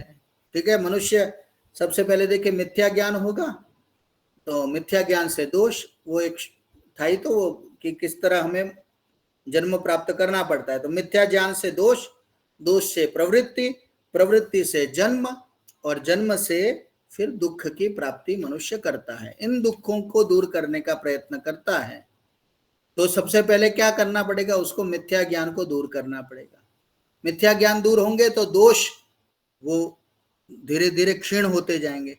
दोष जब क्षीण होंगे तो कार्य की प्रवृत्ति होगी, उसमें उसका नाश हो जाएगा, और कार्य की प्रवृत्ति का नाश होने से जन्म का अभाव हो जाएगा, और अंत में सुख दुख दोनों के बंधनों से मनुष्य मुक्त हो जाता है। इसी का नाम अपवर्ग है। मैंने एक बहुत सुंदर कहीं व्याख्या सुनी थी, अपवर्ग की व्याख्या आपने शायद नहीं सुनी होगी।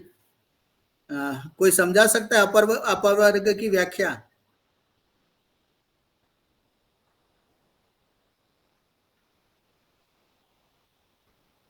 आप में से कोई समझा सकता है अपवर्ग की व्याख्या?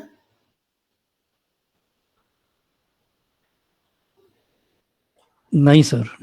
देखिए, मैंने इस चीज को कहीं पढ़ा था, मैं अभी उसको देख ही रहा हूँ, मैंने लिखा भी था कहीं, मुझे बहुत उसमें इंटरेस्ट लगा कि संस्कृत भाषा है ना, देखिए वहां पर कोई नाम है तो उसके पीछे कोई ना कोई रहस्य है।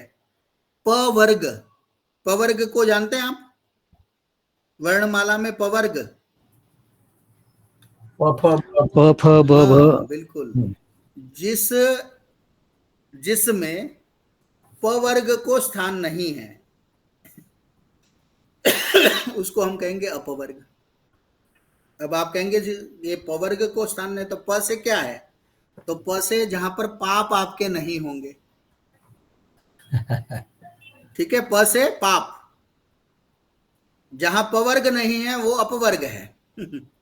तो प क्या है, वो पाप आपके नहीं है तो आपको अपवर्ग मिलेगा। फ से क्या होगा, बोलिए? फल। हाँ बिल्कुल, सुख और दुख फल की इच्छा। फल, लौकिक फल। हाँ, बिल्कुल, फल की इच्छा नहीं, फल मिलेगा ही नहीं। सुख या दुख रूपी फल जहां पर नहीं है, लौकिक फल नहीं है, तो वो अपवर्ग हो गया। ब से क्या होगा, बंधन, जिसमें बंधन नहीं है। किसका बंधन नहीं है, जन्म और मृत्यु का जिसमें बंधन नहीं है वो अपवर्ग है। भ से क्या आएगा, प फ ब भ, भय,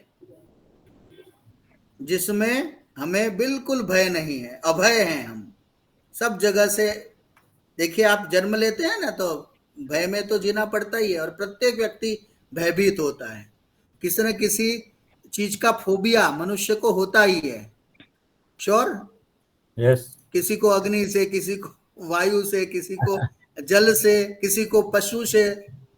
मुझे बचपन में था सांप, मैं देखता था तो मुझे तो देख के ही कुछ चिढ़ सी चढ़ती थी। एक ने मरा हुआ सांप मेरे पर डाल दिया था। मैं 3 दिन तक बुखार में रहा। अब उसने, मुझे पता भी चला मर गया था, लेकिन वो मेरे ऊपर स्पर्श कर गया तो पता नहीं कैसा हुआ, 3 दिन बुखार आ गया। लेकिन अब वो भय मेरा दूर हो गया, और मैं अभी अपवर्ग में नहीं आया हूँ। लेकिन ये छोटे थोड़ा थोड़ा भय कम हुआ है। तो ये अपवर्ग है, ये भय। ब प फ ब भ, और फिर म से क्या होगा, मोक्ष, मृत्यु। मृत्यु, मृत्यु और मोक्ष, मृत्यु से विमुक्ति होना। बिल्कुल। तो 5 है ना, वो पवर्ग के 5 अक्षर नहीं होंगे तो वो अपवर्ग हो जाएगा। पाप नहीं है, फल नहीं है, बंधन नहीं है, भय नहीं है, और मृत्यु नहीं है। प फ ब भ और म, ये 5 नहीं है। जहां पर इनके आश्रय में रहने से पाप दूर हो जाएंगे, सुख दुख रूपी फल जहां नहीं होंगे, कहीं भी आने जाने का बंधन नहीं होगा। आप मोक्ष मार्ग में हैं तो हवाई टिकट की जरूरत ही नहीं है, अमेरिका पहुंच जाइए सूक्ष्म शरीर से, जहां वहां पहुंच सकते हैं। किसी भी प्रकार का भय जिसमें नहीं है, और मृत्यु जो जहां नहीं होती है उसको हम अपवर्ग कहते हैं, क्योंकि वहां पर पवर्ग का स्थान ही नहीं है। एक संस्कृत में है ना, बहुत सुंदर एक काव्य है, दश कुमार चरित, नाम सुना होगा आपने। हाँ। उसमें एक ऐसा उच्छ्वास है जिसमें ओष्ठ्य वर्ण नहीं है, यानी प फ ब भ म। ये पूरे उस गद्य खंड में, उस पूरे कथानक में, उच्छ्वास में प फ ब भ म ये वर्ण ही नहीं है। आपको प्रश्न होगा क्यों नहीं है सर, ऐसा क्यों किया? तो वो राजकुमार था ना, उसके होठ कट गए थे। होठ कटने के कारण वो पवर्ग का उच्चार नहीं कर पा रहा था। तो दंडी हैं कवि, उन्होंने ऐसी सुंदर योजना, ऐसा सुंदर संस्कृत की, ऐसे इन्होंने बंध रचा, उन्होंने ऐसी वाक्य रचना, ऐसे गद्य खंडे कहीं पर भी पूरे आप देखो हजारों शब्द होंगे, लेकिन उन शब्दों में कहीं पर भी जब वो राजकुमार बोलता है तब पवर्ग है ही नहीं। तो ये भी देखिए संस्कृत की एक विशेषता को हम इसको भी बताते हैं कि कितनी सुंदर संस्कृत भाषा है। इस प्रकार का भी प्रयोग हमारे साहित्य में होता रहा है। और ये अपवर्ग आपको शायद नया ही पता चला होगा। यस। हाँ, तो ये अपवर्ग शब्द बना है ना, तो मैं भी बहुत बार सोच रहा था वर्ग से अप हो जाना है ना, वर्ग से अपवर्ग हो, अप यानी दूर हो जाना, वर्ग यानी इन क्या कहते हैं, पशु पक्षी आदि जो श्रेणी है, वर्ग यानी श्रेणी, इनसे दूर हो जाना, ये तो अर्थ होता है। लेकिन अपवर्ग का ये भी अर्थ किसी ने, शास्त्रकार ने निकाला है कि जहां पर पाप नहीं है, फल नहीं है, बंधन नहीं है, भय नहीं है और मृत्यु नहीं है, उसको हम अपवर्ग कहते हैं।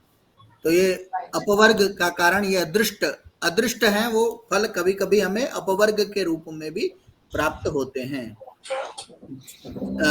जन्म है वो शरीर आत्मा के संयोग को, और मुक्ति है वो शरीर आत्मा से रहितता को या वियोग को कहते हैं। इसी को हम जन्माभाव कहते हैं, और ये जन्माभाव है वो कभी कभी अदृष्ट के रूप में हमें प्राप्त हो जाता है। ठीक है, और जब हमें ये जन्माभाव प्राप्त हो जाता है तब हम अदृष्ट फलों के रूप में कभी मोक्ष को प्राप्त करते हैं। और यदि मोक्ष तो रेयर है, लेकिन अधिकांश स्थिति हमारी ऐसी रहेगी कि हम लोग पुनर्जन्म को प्राप्त करेंगे। तो अदृष्ट दो प्रकार के कर्म होते हैं, अदृष्ट फल होते हैं, दो प्रकार से होते हैं। देखिए उसके बाद आते हैं, अब मैं थोड़ा सा ये सर बता एक क्वेश्चन सॉरी से ये अदृष्ट कर्म है, उनका फल हमको अभी नहीं देख सकते, मीन्स ये फल अच्छा भी हो सकती है या बुरा भी हो सकती है ना? बिल्कुल बिल्कुल, अच्छे बहुत अच्छे होंगे ना, जैसे वो अकर्म करते हुए निष्काम कर्म करते हुए, तो मोक्ष मिलेगा। ठीक है, और यदि वो बुरे होंगे या बैलेंस वाले होंगे तो फिर या जैसे भी कर्म होंगे उस प्रकार से हमें योनि प्राप्त होगी। हम हो सकते हैं कि वृक्ष भी हो जाएं, हो सकते हैं हम पशु भी हो जाएं, और हो सकते हैं हम मनुष्य जन्म भी रहेंगे। वैसे दर्शनकार ये कहते हैं हमारे 50 अच्छे कर्म और 50% बुरे कर्म होंगे ना तो मनुष्य जन्म प्राप्त हो जाएगा। अब ये ऐसा हो गया ना तराजू, तो फिर अप डाउन होता रहेगा हमारा। तो हमें जितने बुरे कार्य करते हैं उसके साथ अच्छे कार्यों को भी हम करते जाएंगे ना, तो बैलेंसिंग होता रहेगा। इसलिए देखेंगे कि बैलेंसिंग हो रही है, इसलिए लोगों की जनसंख्या बढ़ रही है। आदमी थोड़ा सा हो गया है होशियार कि वो बुरे कर्मों के साथ अच्छे कर्मों को भी किसी न किसी रूप में कर देता है। लोग कहते हैं ना कि भाई सर सब जगह तो बुरे कर्म दिखाई देते हैं, तो क्यों आदमियों की संख्या बढ़ रही है? जनसंख्या तो कम होनी चाहिए, पाप इतने ज्यादा बढ़ गए हैं। तो ये सब देखिए, वो मोक्ष की दूसरी भी अवधारणा है। मोक्ष उसका भी नाम है कि आप अनंत काल तक रह पाएं, और दूसरा है कि आपके कर्म जितने संचित हैं और मोक्ष मार्ग तक ले जाने वाले हैं, और कुछ समय के बाद वो जो कर्म होंगे वो क्षीण हो जाएंगे, तो फिर से आपको जन्म ग्रहण करना पड़ेगा। ये थोड़ी ना है कि आप 100% मुक्त हो गए। ये भी एक धारणा हमारे शास्त्रों में आती है। एक तो यह है कि अनंत काल तक आप एक बार मोक्ष की टिकट मिल गई तो आप फिर मोक्ष में ही रहेंगे, एक ऐसी अवधारणा भी है। और एक दूसरी अवधारणा ऐसी भी है कि आपको मोक्ष प्राप्त हो गया है, तो मोक्ष है वो कुछ उन्होंने गिनती भी शास्त्र में लिखी हुई है, इतने लाख इतने हजार वर्ष तक उसकी वो मोक्ष की प्राप्ति रहेगी। लेकिन वो पूर्ण होंगे ना तो फिर से आपको फिर जन्म बंधन से प्राप्त, जन्म बंधन के चक्र में फिर से आपको गिरना पड़ेगा। ये भी एक मान्यता हमारे शास्त्रों में, वो मैं आपको बताऊंगा वो कर्म फल के संदर्भ में। तो ये चीज उसके साथ जुड़ी हुई है। दृष्ट है, अदृष्ट है, जो हमें दिखाई नहीं दे रहे हैं, वो अच्छे हों या बुरे कर्म हों। बुरे कर्म होंगे तो पुनर्जन्म मिलेगा, और बहुत अच्छे कर्म होंगे तो हमें अपवर्ग भी मिलेगा। तो ये अदृष्ट जो कर्म का भेद है ना, ये कहीं ना कहीं हमें मोक्ष वाला जो कॉन्सेप्ट है ना उसको क्लियर करने के लिए हमारे ऋषियों ने इस अदृष्ट नाम के कर्म के फल का विभाग किया है। उसके बाद आते हैं कृत, कारित और अनुमोदित। मैंने कहा था ना कि बहुत सारे जो कर्म हैं, जो कर्मों के भेद हैं, उनके कोई आधार हैं। अब कर्ता के आधार से किए गए कुछ कर्म हैं, माने कर्ता जिस प्रकार करता है, करने वाला जो कार्य कर्म कर रहा है उसके आधार पर यदि हम विभाजन करेंगे तो 3 प्रकार के उसके विभाजन होंगे, जिसको हम कहेंगे कृत, कारित और अनुमोदित कर्म। समझ में आ रहा है आपको? ये कर्ता है जो स्वतंत्र रूप से कर्म करने वाला है, वो जिस प्रकार के कर्म करता है उन कर्मों को हम 3 भागों में विभक्त करते हैं। एक कृत कर्म, एक कारित कर्म और एक अनुमोदित कर्म। उदाहरण से हम थोड़ा सा समझ पाएंगे। देखिए, कृत कर्म, कृत यानी किए जाने वाले कर्म। किनके द्वारा किए जाने वाले कर्म? कर्ता के द्वारा किए जाने वाले। कर्ता जब स्वयं, ठीक है, जब स्वयं जिन कर्मों को कर्ता करता है वैसे कर्मों को हम कृत कहते हैं। ठीक है, मनुष्य जिन अपने आप, अपनी बुद्धि से, अपने विवेक से, अपने अनुसार जिन कर्मों को करता है, देखिए भोजन बनाना है, पढ़ना है, खेलना है, कुछ भी है, वो अपने आधार से करता है ना, वो स्वयं की प्रेरणा से करता है। स्वयं जितना ज्ञान है, स्वयं जितनी उसकी योग्यता है, उस योग्यता के अनुसार जब मनुष्य कर्म करता है, वो कर्म कृत कर्म की श्रेणी में आएंगे। ठीक है, अब यहां पर हम जब इन कर्मों को जब कर्ता के आधार पर देखेंगे ना, तो यहां पर हम उसका विभाजन नहीं करेंगे कि ये कर्म अच्छे हैं या बुरे हैं। कर्ता के ऊपर निर्भर है, कर्ता जैसा कर्म करेगा, करने वाला जैसा कर्म करता है, वो शुभ हो या अशुभ हो, वो सारे कर्म हैं, वो कृत कर्म के नाम से जाने जाएंगे। तो इसमें शुभ कर्मों का भी समावेश और अशुभ कर्मों का भी, पर ये है ना, किसी के कारण नहीं करता है, वो स्वयं अपनी इच्छा से करता है, अपने आधार से करता है, अपनी बुद्धि के अनुसार करता है, अपनी योग्यता से करता है, उसमें किसी दूसरे की सहायता नहीं लेता है। ऐसे कर्मों को हम कृत कर्म कहेंगे। क्लियर हो गया? यस। सेल्फ, अपने आप करने वाले कार्य। दूसरा है कारित। कारित शब्द है संस्कृत में, है ना, इसको प्रेरक वाक्य कहते हैं। प्रेरक। तो कारित यानी कोई करने की प्रेरणा दे रहा है। जब व्यक्ति अपने आप कर्मों को नहीं करता है, लेकिन अन्य किसी के माध्यम से जब वो कर्म कराए जाते हैं, वो कर्म कारित कर्म होते हैं। नौकरी कर रहे हैं, हमें हमारे बॉस ने, हमारे अधिकारी ने कहा कि चलो आप ये कार्य कर लो, आपकी इच्छा नहीं है लेकिन आपको वो कार्य करने पड़ते हैं, तो वो कार्य किस श्रेणी में आ गए? कारित।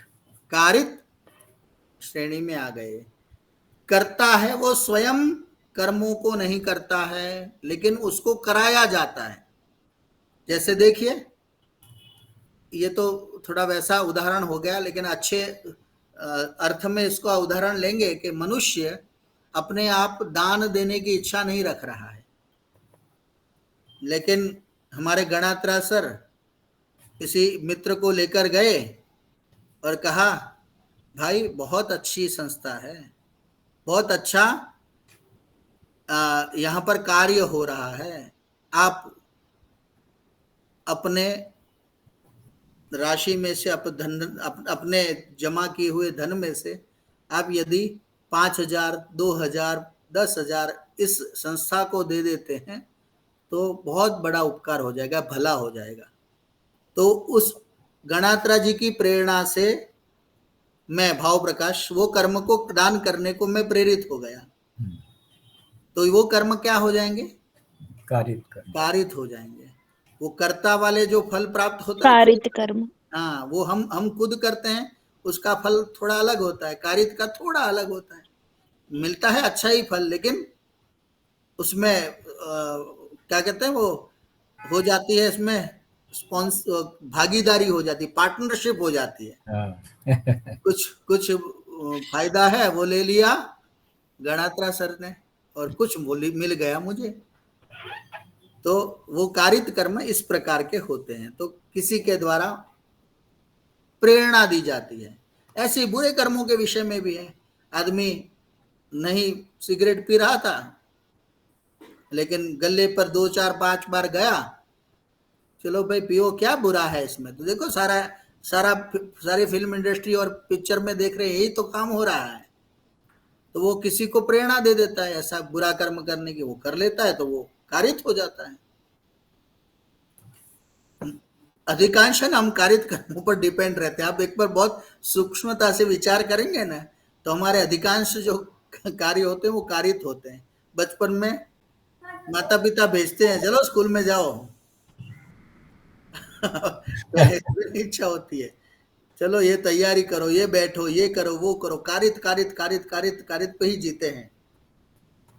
लेकिन जब बुद्धि ऐसी हो जाती तो कृतकर्मों की ओर प्रवृत्त होते हैं। अब देखिए, मुझे भी कारित ही कर्म है ना, क्योंकि काम भी इतने सारे होते हैं।